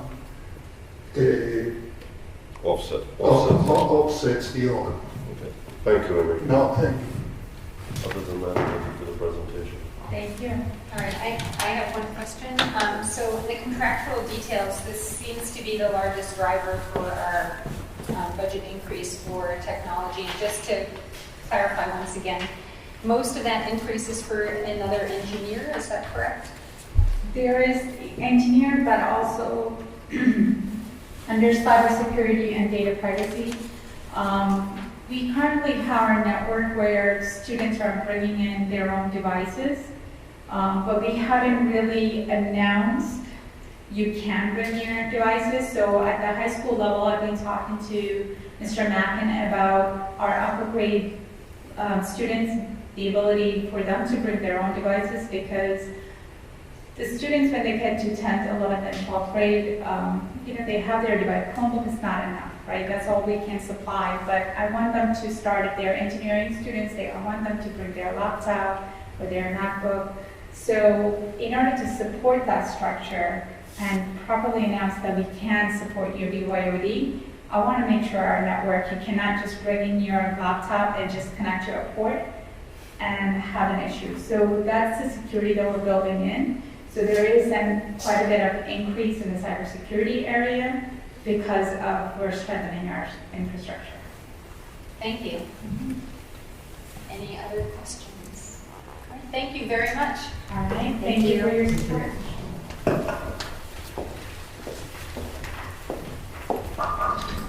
That will bring us to our curriculum and instruction budget presentation. Good evening. I'll give Greg a minute to bring this up. I brought my presentation in case it's too small. Okay, so we are going to talk about curriculum instruction, how we fund curriculum instruction, professional development, how we fund that, and then staffing. Okay. All right, first slide. So we're going to start with some highlights from this year. We break it out by division. So this year in the elementary division, we introduced bridge classrooms. That was a part of what we used some of our federal funds for. We identified grade levels in some of the schools that we were very worried about. And we created an opportunity for students in those grades to have a more intense hit in ELA. So they go to, they're partnered with another teacher. That teacher pulls out a subset of students, the ones who are struggling the most. They pre-teach some of their ELA work so that kids feel like they know a little bit about it when it comes to them the next day or so. But then they also do the AIS work to catch them up in their reading skills. We've done that in 2nd and 3rd grade and 4th grade at EV, and we've done it in 2nd and 3rd and 5th grade at Frank G. And it's been very successful. I've had good conversations with teachers. Our kids are making progress. The principals are happy. So it's been a very good use of the funds. It will go away next year. The teachers who are in the bridge program are not, will go back to positions that they had. In 2 or 3 cases, they're reading teachers. In 1 case, it's a classroom teacher. So that's been a very good experience. In 4th grade, I've lost track with COVID when New York State actually rolled out the New York State Next Gen Science Standards, and we've certainly postponed that rollout now twice due to COVID.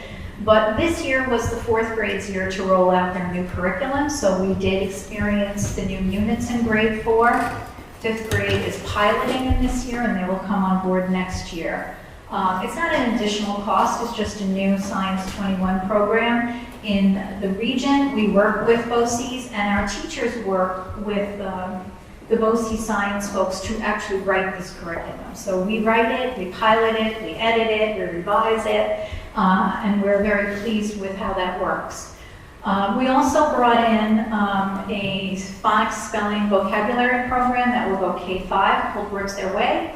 Words Their Way is not a new program. It's been around a long time with a lot of success. We piloted several approaches. We started piloting the year before COVID, so 18-19. We continued the pilot in 19-20 until we were closed. And then we met to make some decisions, and we brought that on a rolling basis this year to try to allow classroom teachers to catch their breath a little bit. We had a cohort come out in September, another cohort come on board in December, and the last cohort will come on board in May. So in September, all students K-5 will experience the Words Their Way curriculum. We have some internal coaching going on around this, and we're very excited to be using this new piece. In addition to that, every school district is required to have a support system called Response to Intervention. In the region, more than the region really, nationally, that terminology has changed to what we now call MTSS because we love initials. And MTSS is a multi-tiered support system. The real advantage of taking the lens of MTSS is that it allows us to also look at kids who need to be enriched. So RTI really focused us a little bit more on kids who need remediation and support. By moving to an MTSS lens, it also allows us to look at who's above grade level and how can we continue to stretch those students as well. To do this work, we have leaned on a database, if you will, that collects information about our students when we meet with concerns or celebrations. And that follows the students through the grades. It's very helpful as kids move through the system for the middle school people to just tap into that database and say, oh, what's happened to Margaret these past few years? What have we tried that's been successful? What have we tried that hasn't worked? And it allows us to see progress or sometimes lack thereof as they move through the system. So this year, bringing in Branching Minds was a K-5 initiative. We've been doing a lot of work, especially with our AIS teachers, hoping that they will be a major support system in the schools next year when we ask our classroom teachers to come on board. In middle school, some of the new things that happened this year, like our fourth grade, we also have updates to science K-12, but in middle school this year, it was seventh grade's turn to come on board with new curriculum aligned to the new standards. And seventh grade has new units of study focused on both earth and physical science. I hear that's going very well. It's a very hands-on program. You heard Ned talk a little bit earlier about Science 21 and the STEM process. The new science standards are very STEM-based. They are very engineer-focused. So we see a lot of project-based learning, thank you, for coming into our schools through that particular curriculum, and the kids are really enjoying it. Sixth grade at the middle school also had an opportunity to do a math pilot this year. So the math program that we were using, I believe, was Saxon Math. Our subscription to that program ended coming into this school year, and we really discussed two options. Option one was continuing the math program that exists K-5, because they do have a middle school component, or looking at what is being used 7, 8, and through some of the math in the high school, and then just being the sixth grade version of that. So they interestingly asked if they could look at both, and they have been looking at both, and the math leader at the middle school, Christina Oboetsky, is very talented and has been working with the two math teachers to step through that work. They're close to making a decision, if not already made one, and so we will know what we're purchasing for next year.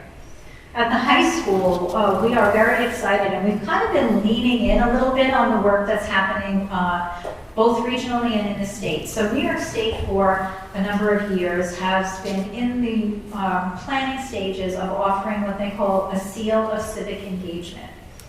In an effort to get our kids to be more understanding of the way our government works, both locally and nationally, there's an exciting opportunity for kids to engage in learning and also experiential opportunities as they get to middle school and high school.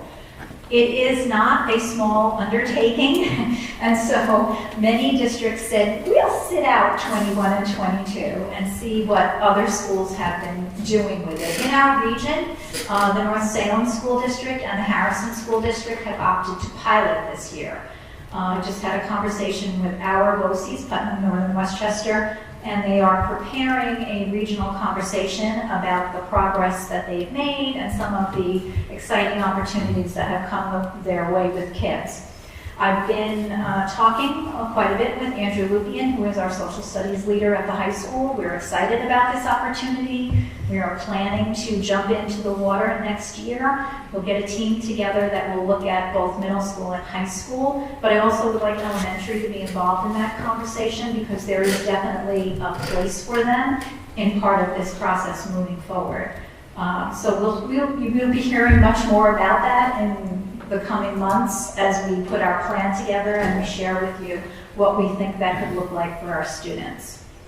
And then there are two items there that belong really with PPS, and sorry, Lisa is not with us tonight. I don't know if Joe wants to explain what supplement and the mental health support is.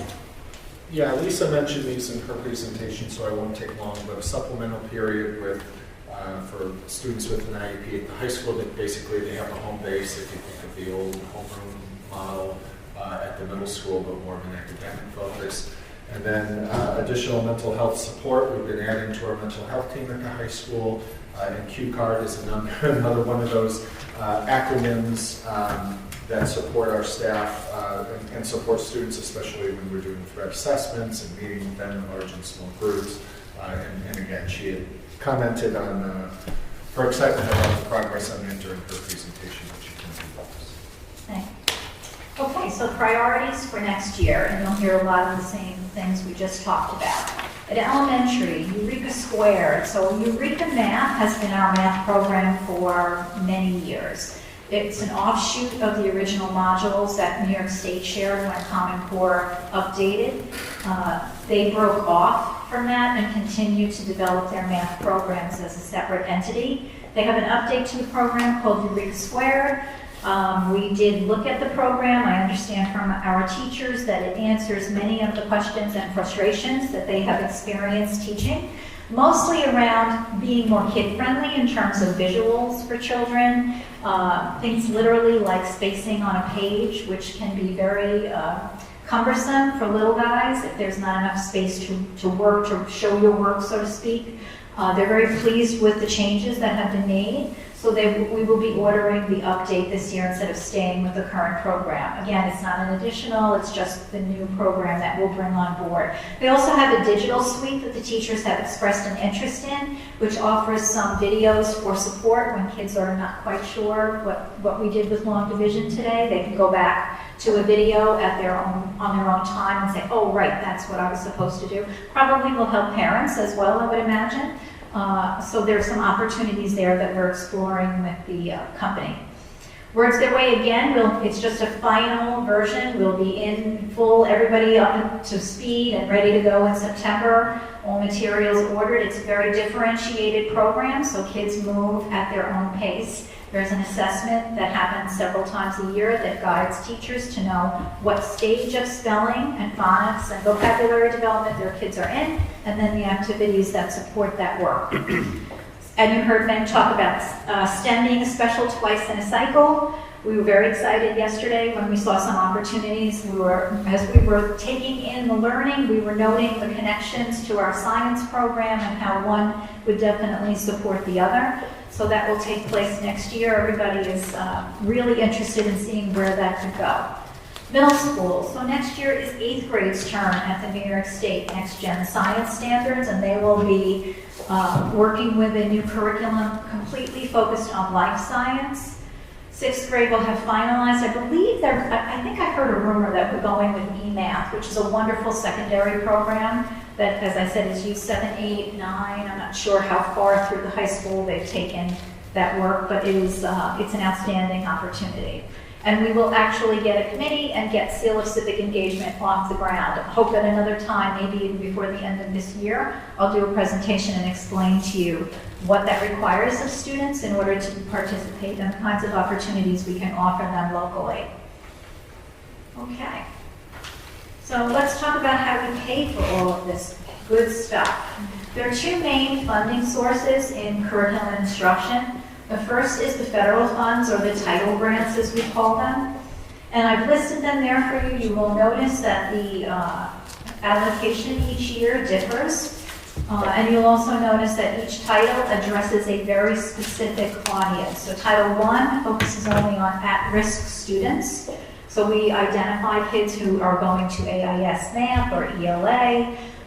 Even social emotional needs come under Title I. Title II is staff professional development, where a lot of our consultant costs come from. Title III focuses on second language learners and immigrants. And Title IV is kind of a combination of technology, health and social emotional learning, and extended learning opportunities. And then another code that we use that is provided based on population enrollment is the New York State textbook funding allotment. So if you look across, you'll see what we received in the past 2 years, what we project without carry forward. So you are allowed to carry forward money from year to year in the grant if for some reason you don't spend it. So if you think about 1920, where we shut down in March, we had an awful lot of money planned for activities, for salaries, that some of which never got used. Thankfully, we were told when you come back in 2021, you can roll that money forward. We're not going to force you to leave it on the table. You're allowed to roll forward 15% of your total allocation. You can, every 3 years, exceed that amount, but you have to send them information with extenuating circumstances as to why you're asking for that to happen. So we received a communique just the other day that good news is that the federal government has substantially increased funding to all of the title funds. Of course, I don't know what that looks like as it flows through the state and then down to each school district. Allocations don't come out until probably around June. Our budget has to be put together usually by early September for this coming year. So we'll see what we're able to do. Again, it's wonderful to have that money. It's also a little scary to never know exactly the amount that you're going to end up receiving. But I will say that we make very good use of the funding that we are provided with. The other source of funding is, of course, the district budget. So if you look at those descriptions, you can also see that there's a zero increase across the board in all of those budget lines. Okay. A little bit more detail about exactly what we do with that money on the next slide. Title I funds things like after school or summer AIS, both reading, math, and ENL at all schools. Summer Kinder Camp, the program I spoke about earlier. We use that for AIS reading teachers and math teachers for any PD or additional materials we might want purchased for them. Anything that the students might need as they go to those services. It supports our district RTI/MTSS. The database that I talked about comes out of this. We're also able to offset some of our salaries for the teachers who deliver AIS reading and math. In Title II, again, this is a professional development grant, so our consultants have come out of this. We are able to use it also if we have teachers in the district who serve a staff developing role in their role as a teacher or a teacher leader. Title III, after school for ENL, summer school support for ENL, teacher professional development and materials, and also through the immigrant grant, which is the most unpredictable because the definition of an immigrant is very precise and it doesn't mean you'll have the same number of students every year, they age out. So an immigrant is considered someone who was born outside the United States and has not attended a United States school for more than 3 years. So you can imagine as the kids get beyond the 3, they drop off that allocation amount.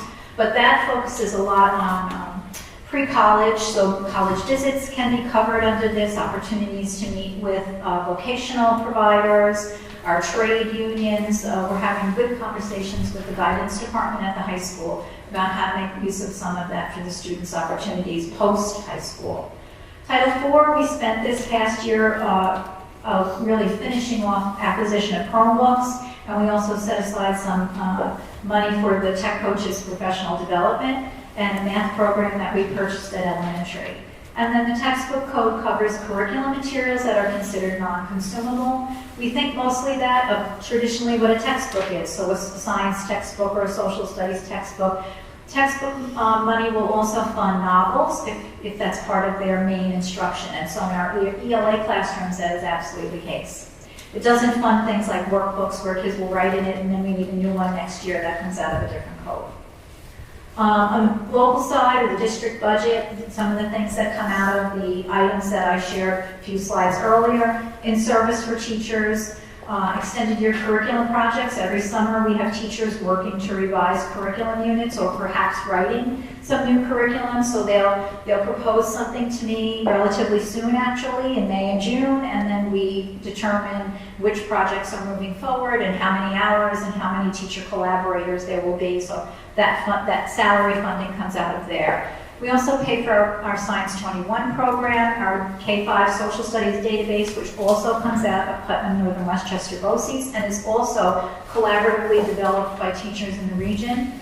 And then we send all of our instructional leaders, so grade level leaders, if there is a specific collegial circle over at BOCES, the science and social studies people go and they meet with their colleagues from the regions that participate in BOCES to exchange ideas, to learn what's working. We talked about this a little bit yesterday, about learning what other districts are doing with STEAM in elementary. So certainly Megan and her colleagues will have an opportunity next year to have those conversations as well.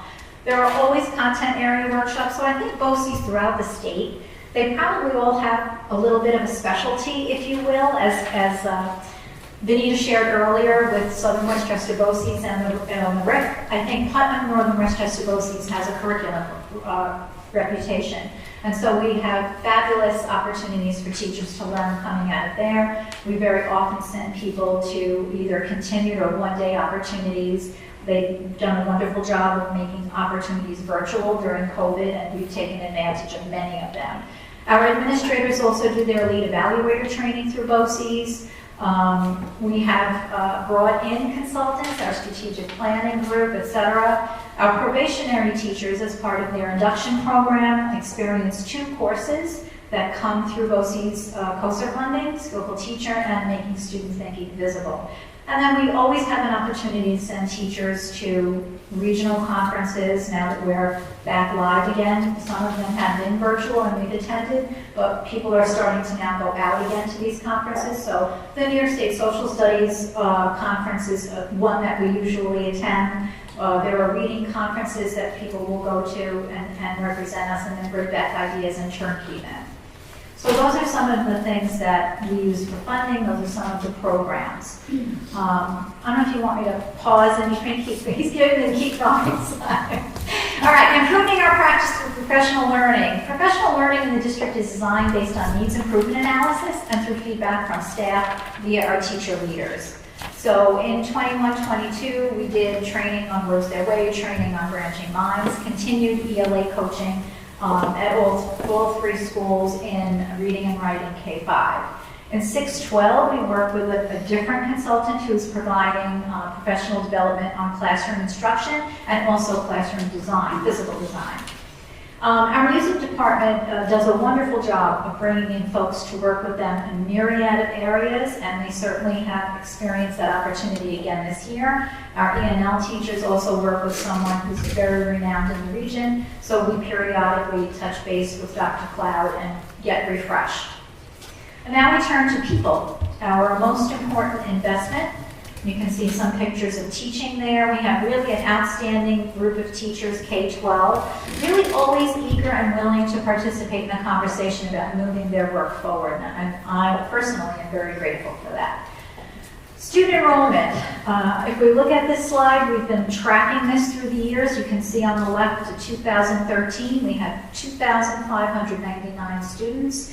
In the year 2022, we will have 2,088 students. So that's a significant drop over the years. We are not the only district. It's a regional experience that people are seeing declining enrollment. Let's turn the page and zero in on elementary. Okay, so again, here's a picture of our elementary enrollment. We combined all 3 schools and show it by grade level here. You can see where we were, where we are in the yellow. 975, up slightly from the 2021 year, and then we are projecting right now to drop to 941 in the coming year. And I asterized the kindergarten number because, again, that is the one we unfortunately are least comfortable with while we're waiting for folks to register. So if you're out there with a kindergarten student, please register.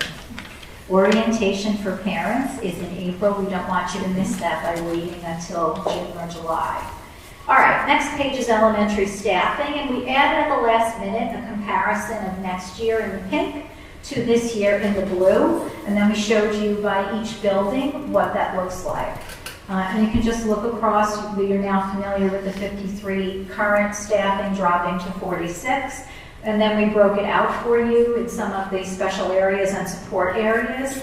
We currently have 7 AIS reading teachers at elementary. Next year we're projected to have 6.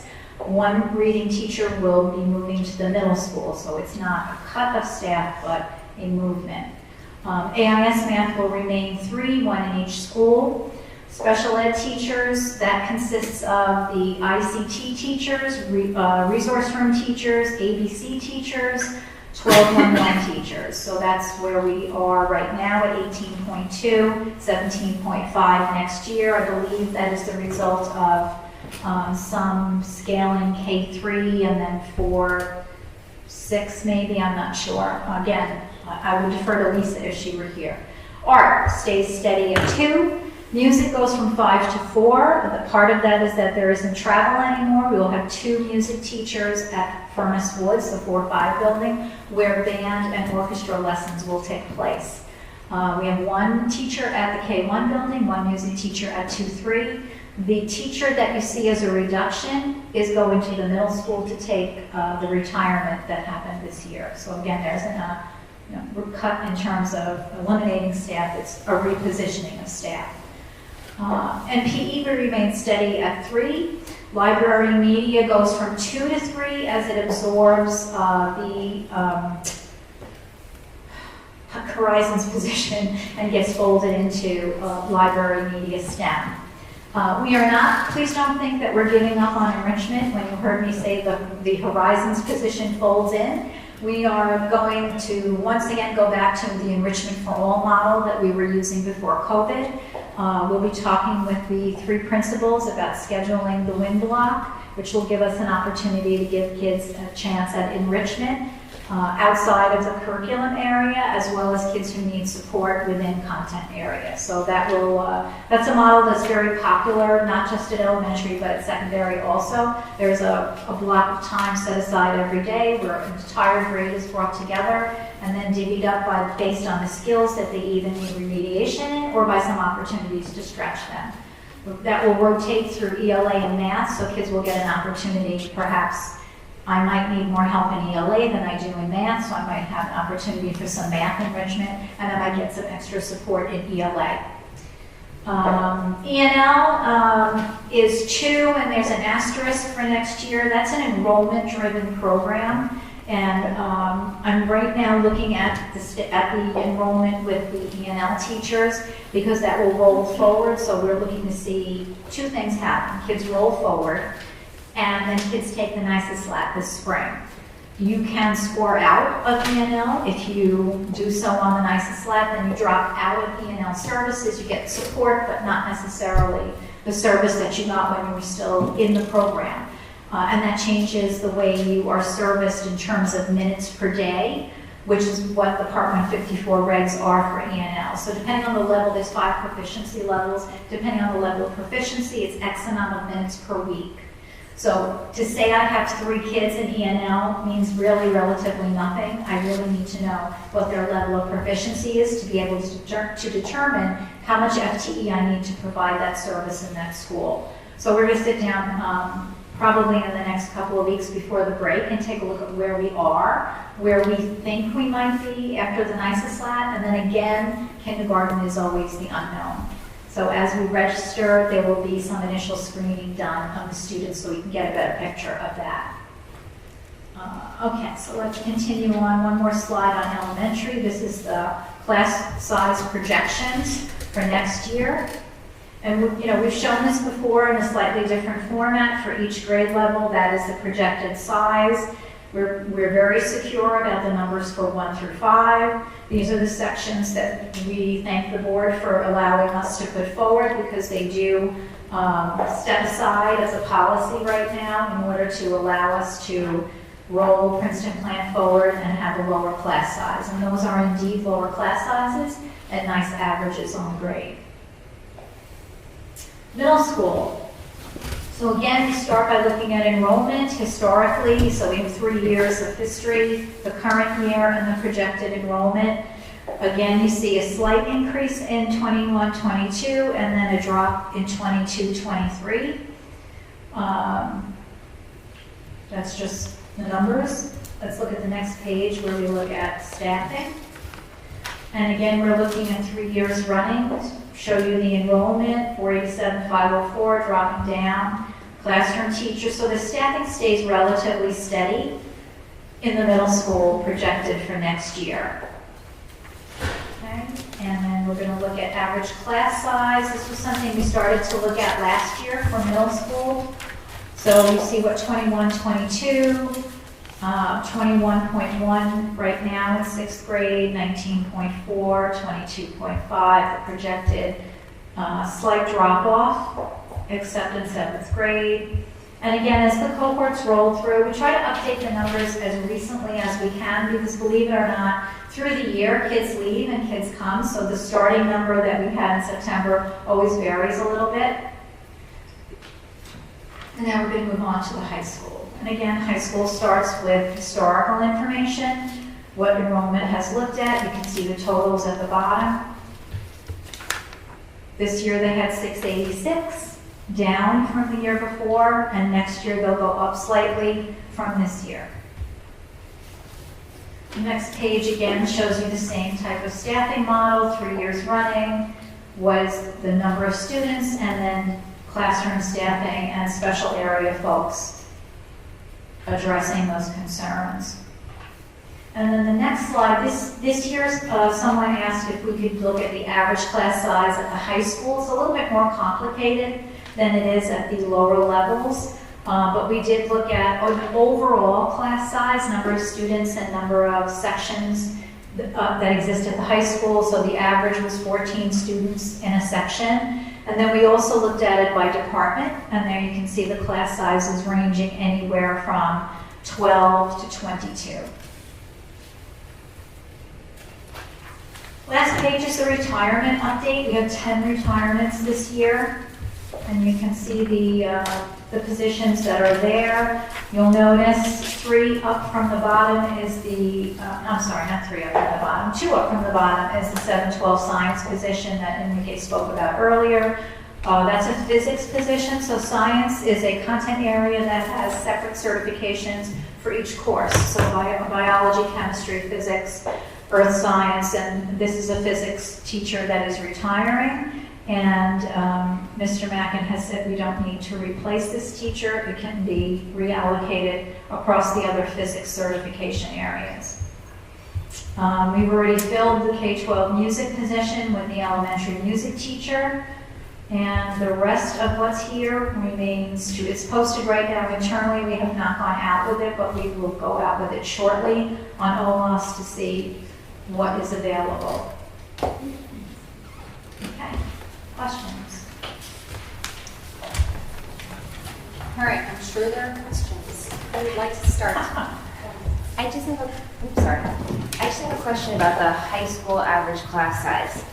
How there's got to be like a reason in a way, because different English is a subject, but there's all different types of English classes. Is that how we get to, 12 children in an English class seems so awfully low. Can you speak to that a little bit? Well, the first thing I can tell you is that contractually there's a limit for the ELA teachers, because imagine grading essays and giving feedback to that many students, so they have a cap. In high school? Yes, okay. On how many students that they can teach. It's very common. It's not a unique thing to Hendrick Hudson just because of the nature of that work. Mm-hmm. Again, if you looked at the course catalog, there are definitely some departments that have more offerings than others. There are some departments that have more electives than others.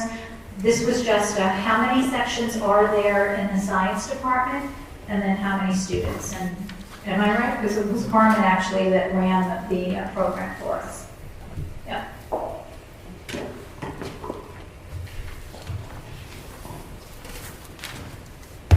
Natalie?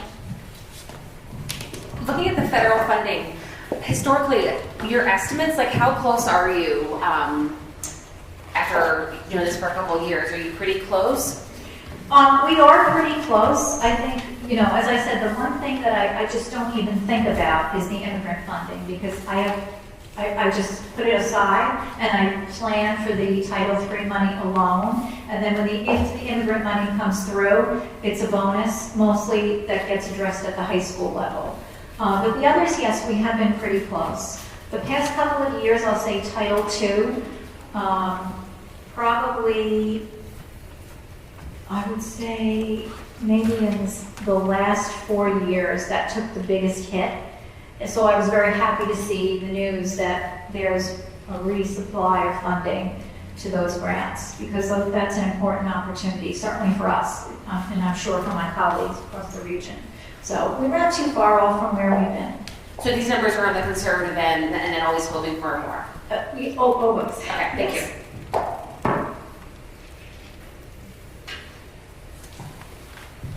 Lisa? In light of the conversation we had about pre-K, will the summer camp be running? Do you think there'll be a need for that this summer? I would think not, if we're going forward with pre-K. And this would be a challenging year as well, because the buildings are being prepped for a Princeton plan. So that would definitely it would be really challenging to try to move that program for 4-year-olds to middle school. We have to move furniture, but if we're going ahead with pre-K, which it appears we are, I would say that we would forego that opportunity and maybe think about doing some extra work with kids who might need some extra help. Isn't the kinder camp based on need though? Yep. And the pre-K is going to be based on lottery? Yeah, and it could be that it's not the same kids. We won't know that until we're through with our screening. So probably by June, we'll have a better answer of both who's in the lottery and then who that we screened or we worried about. I don't know, Bill, if I can house it because of what's going on. That's part of the problem. So, that'll be a conversation for us to have if we see that need with Anthony and his team to say, is there a spot where we think we can do this? Because remember, everybody is moving. All classrooms will be emptied and cleaned and then reloaded. So normally this is a program that ran at BV, only because the teacher who leads it teaches at BV. If we have space and we feel we have the need, and those are not kids that made the lottery, we certainly would want to look at it. I don't know if we can physically manage it. And we didn't do it last year because of COVID. So we will definitely be on the lookout to see how that balances itself out. I had 2 questions. Just to clarify, we are reducing a music teacher for elementary. Are we reducing any services, any music classes? No, we are not. So right now, the 4th and 5th grade has 2 music classes a week. One is general music, one is chorus, and then the students that are in band and orchestra have lessons. The economies of scale in going to Princeton plan means all of those students are now in one spot. So where you might have had to have 2 violas at BV and then 2 violas at Frank G and 1 viola at Furnace Woods, you now have the 5 violas together in one building. Those are no longer 3 separate lesson sections. They're all in one. So I believe, if I remember the draft of the schedule, there are 8 sections in 4th and 5th grade, which means there are 16 sections in a 36-section cycle for general music. So 16 from 36 means there are 20 sections available to each of the 2 teachers to do their lessons in. I do believe that math works out. Thank you. And the other question is the middle school enrollment is going down, but we're not talking about reducing teams or anything like that at this point. Correct? That would be over there. Correct. We looked at it with the finance committee because we did look at that last year based on some resignations and retirements we had, and to be honest, the math just didn't work out. The class size increase would not be worth it. It does warrant a conversation perhaps in the future of looking at, the middle school bell schedule and how it's organized, because when you are organized by team, you're very staff heavy. Some schools have looked at not teaming in 8th grade or 7th grade or what have you. And there are a lot of models out there that we could examine, but not for budget purposes. Thank you. Jen, did you have any questions?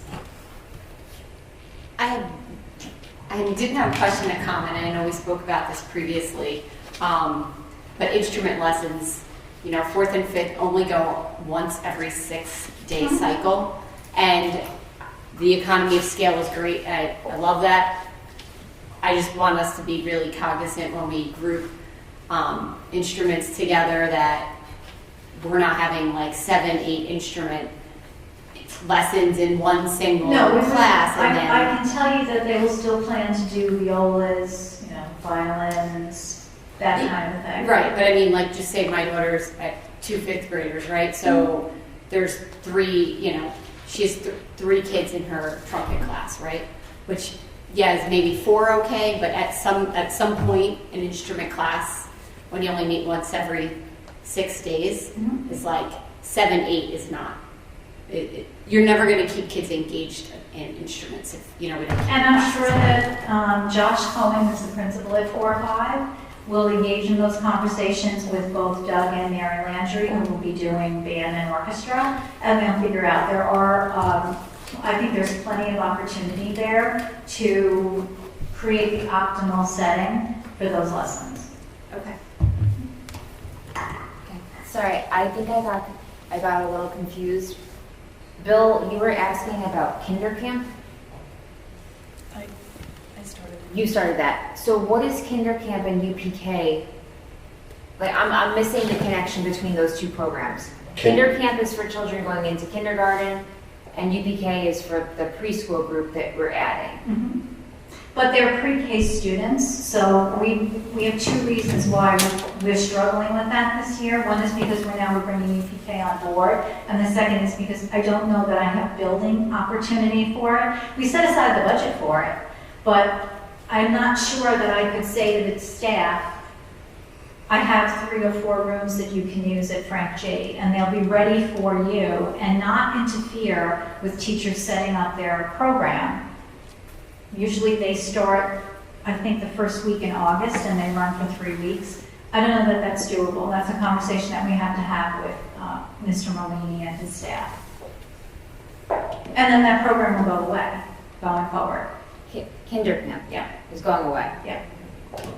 But we do have it in the Title I budget for this year because we didn't know what direction we were going in. It was easier to budget. It's easy to change the budget. It's just an amendment. So we budgeted for it, not knowing what was going to come our way. So it's going away because of UPK? Yes, it will become unnecessary. Bill brings up a good point. What do we do with kids who may be at risk but maybe are not part of the lottery? And that's something that we'll have to figure out. How many kids is it? Do we run a program for 1 or 2 kids? I don't know. It's a pretty considerable program. We have OT-PT in that mix. We had, certainly over the time, we've had kids with special needs in the mix, so there are a lot of questions that remain. But again, we budgeted for it. We just don't know if we can actually do it. How many kids would you say you had last summer, roughly? Well, we didn't do it last year because of COVID, and I don't think we did it the year before. So probably the last time we ran it, we usually run 2 classrooms, so I would say probably about 25 students between the 2 teachers, and then a full support staff works with them. So it's not the entire incoming 125 kids? No, I know that. Yeah. So could we ever allot Title I money towards UPK? Oh, I would love to. I have asked them this 1,000 ways. I will not give up asking them if I can do that, because it makes perfect sense to me. And it would seem to be a novel question to them, could I combine those funds? Because I can combine Title I and Head Start. So I'm still nudging them along that line. If I can identify those students, and we do identify those students right now for AIS, so if I engage in the same identification process, can I use some of that title money? Don't stop asking. I won't.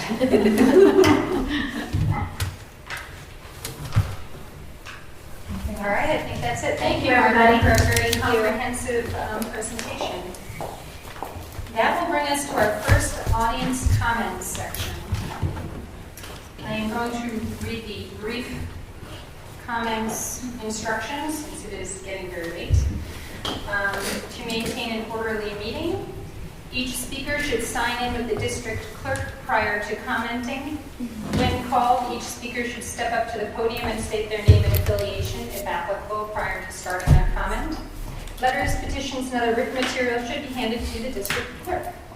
Each speaker is permitted 3 minutes for their comments and must be recognized by the board president. All comments must be directed to the board. The board will listen to comments but will not necessarily debate or discuss items. Excuse me. Operational matters will be directed to school administrators for handling.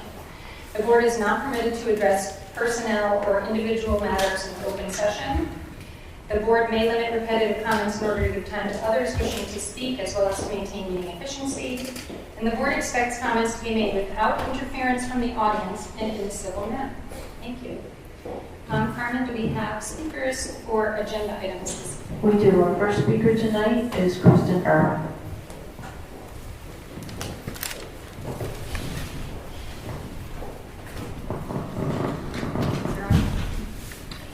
So let's start with a smile. It's really nice to see 100% of most of the cases. So thank you. It's a nice change in the last 2 years.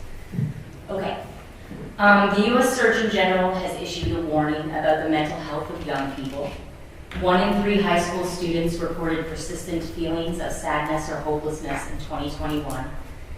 1 in 3 adults reported symptoms of depression or anxiety. Sadly, our society heavily stigmatizes mental health, so these numbers are probably underreported.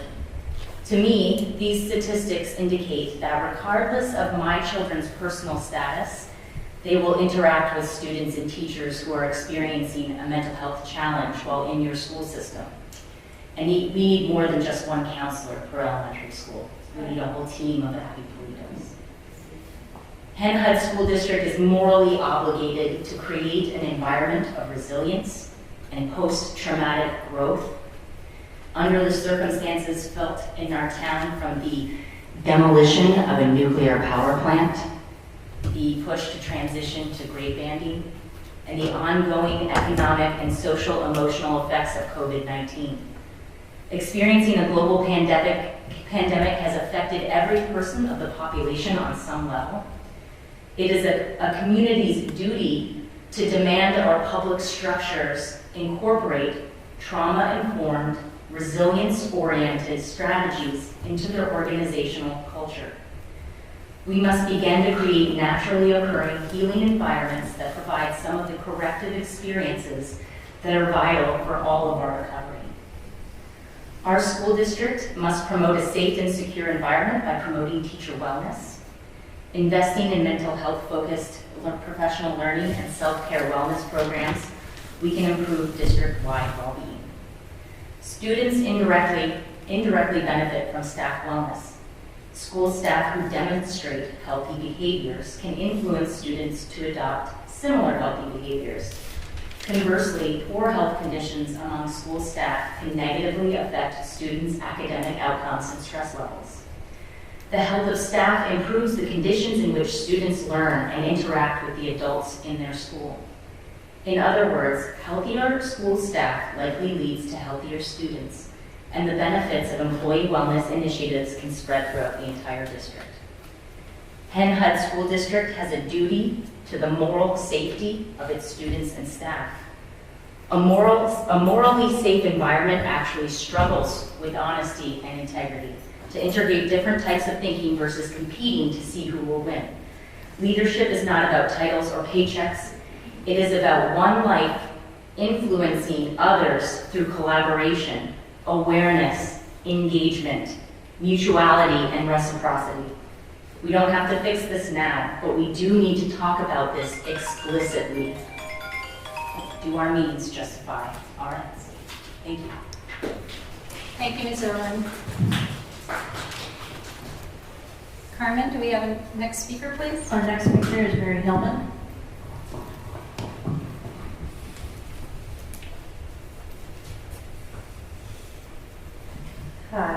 I had a whole kind of speech plan, but this is just exhausting listening to everything tonight. I really do appreciate some of the stuff that's been trickling down in terms of communication for the transition to Princeton plan.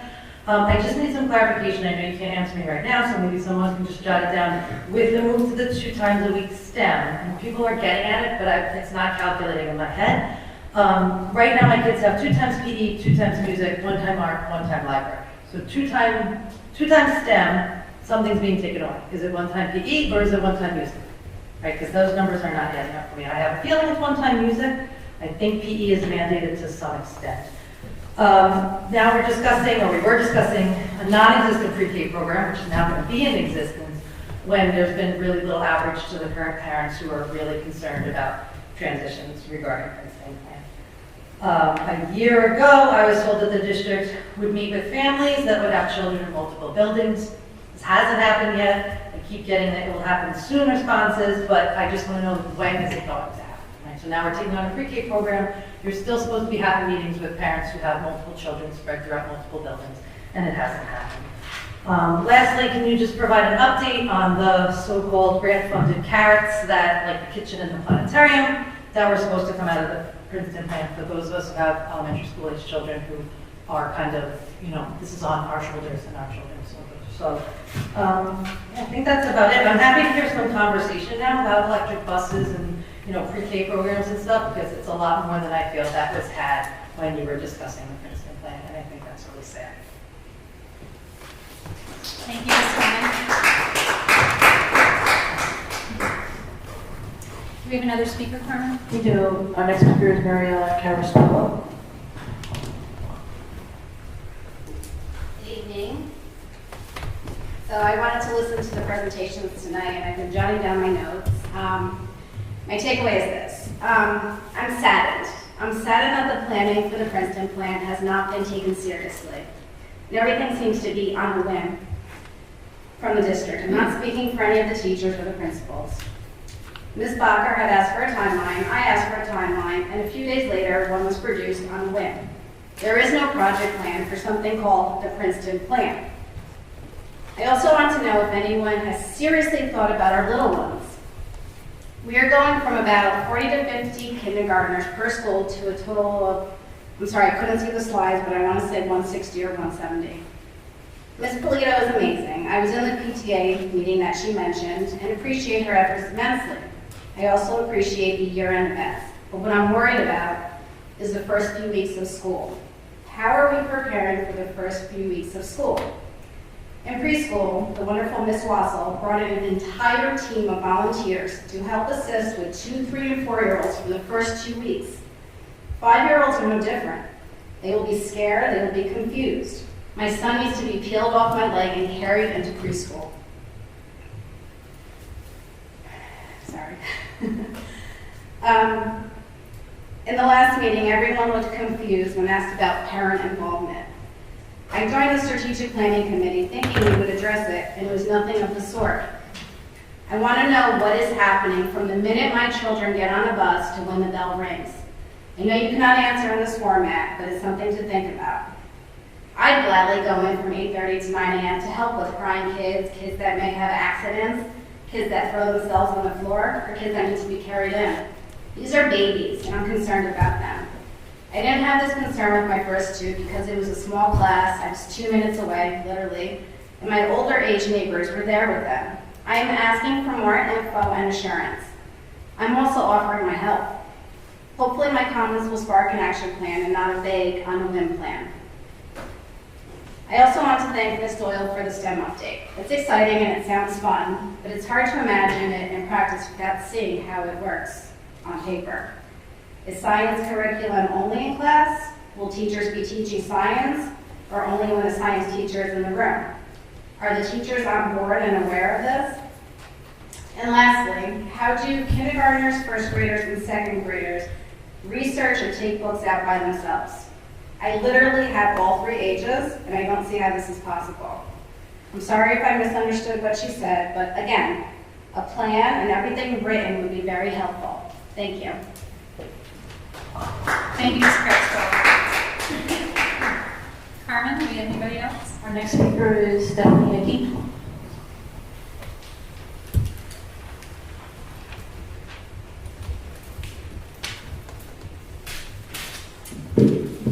exhausting to sit here for 3 hours to get 3 minutes to talk. I have plenty of questions about each presentation, but they're not on the screen right now. So I'd have to go back to my laptop.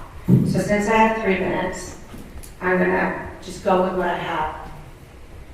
Past decisions and current decisions in this district have caused division. And I've been asking myself why.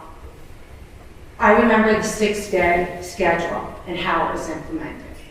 There was no parent involvement. It was rushed. It happened at the end of June. So parents couldn't organize and voice their concerns. I met with Mrs. Roller. She told me how we might end up having gym 3 days a week, that we could actually maybe get some foreign language in there. My son's out of elementary school this year. None of that happened. Sound familiar? Sounds like the Princeton plan. Princeton plan stakeholders, that committee, even the members felt the process was rushed. When you voted on the Princeton plan, the community was locked out. We couldn't come into the Board of Ed meeting because of COVID. Your own Board of Ed members, who no longer serve on the board, Lori Ryan and Mary Pat Briggy, argued with you that night that transparency and more information from the district was needed. Carol, oh sorry, can't say your name. You wrote an email that you hope the community could put aside their differences and come together. And I'm thinking, well, how can we really do that? I think you have to press pause. Stop rushing with everything. Anything that was decided during COVID needs to be paused.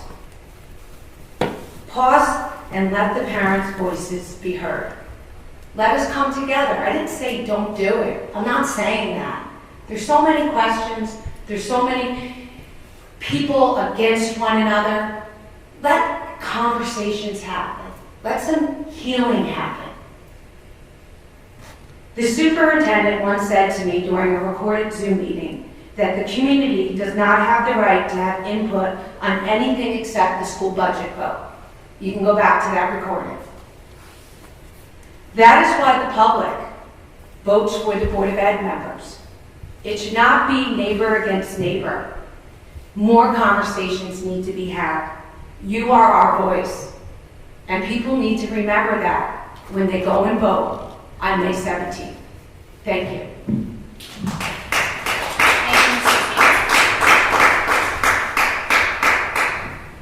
Do we have any other speakers? We do. Our next speaker is Erica Mills.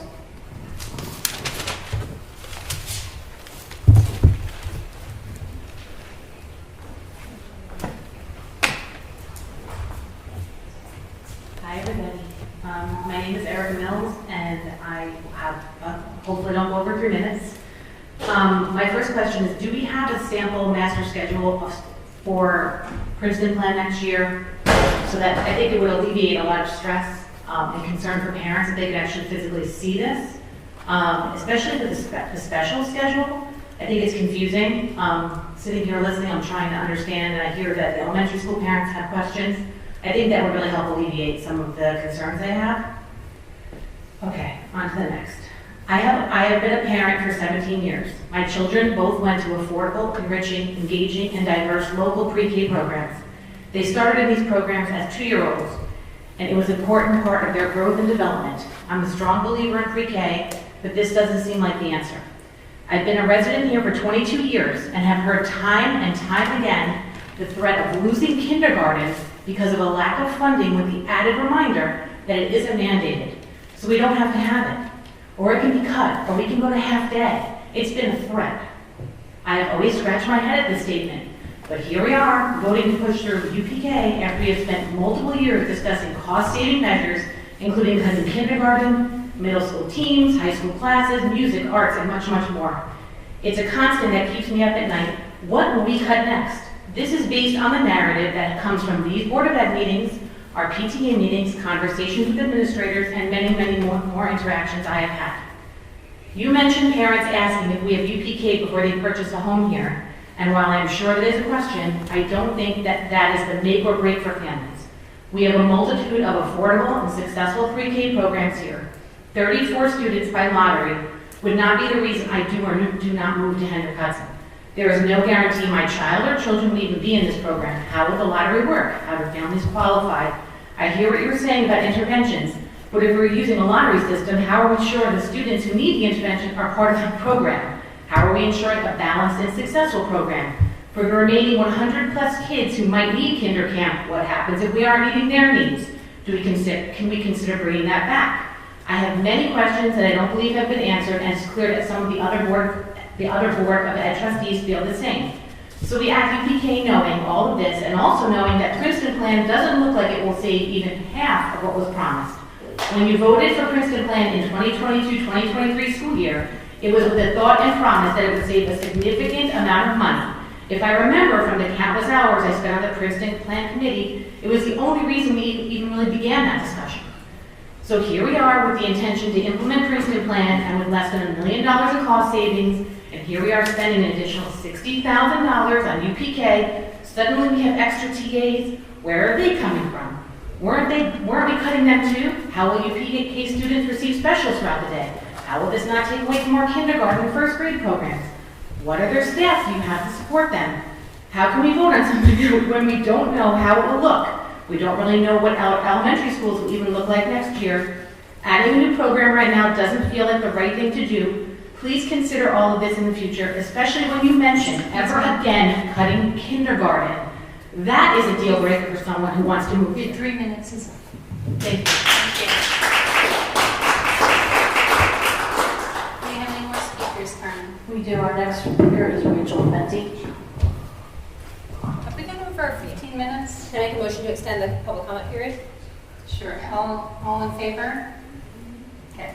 I'll do Go ahead. I promise. This is No, really, that's okay. really a Take quick your one. 3 minutes. I don't even need 3 minutes. I just would like some clarification on the 9.1% tech increase when we submitted to New York State, justifying our ESSER monies, $31,000 in software, $167,000 in smart boards, $44,000 for 141 Chromebooks. We have that we were purchasing educational technology, hardware for $233,000. So if we told New York State we needed our COVID funds to pay for these things, why is it now in our budget?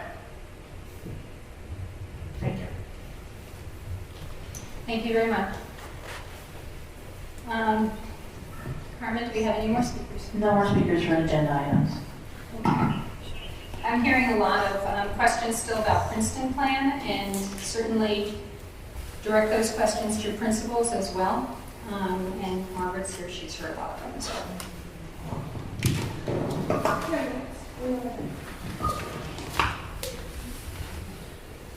That brings us to committee reports. Okay. Any board comments, new business?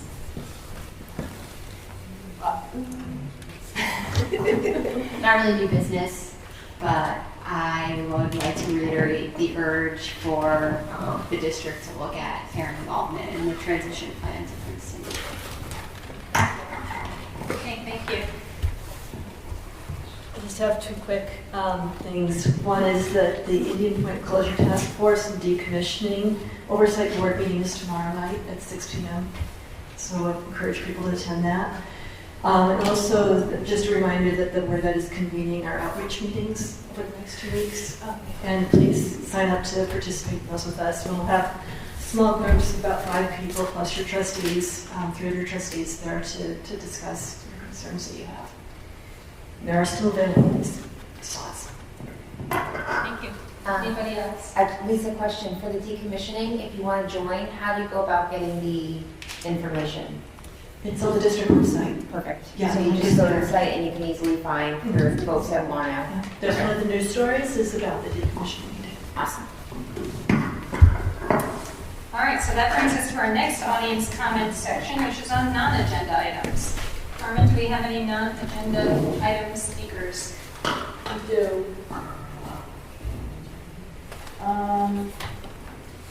The speaker speaker is Shannon Silva.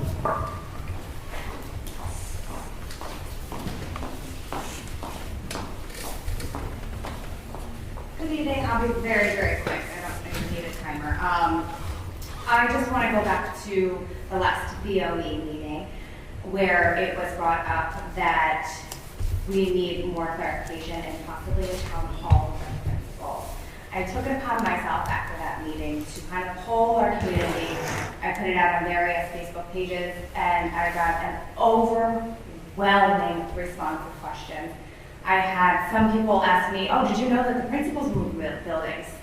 Are the elementary school-age children still receiving SPED?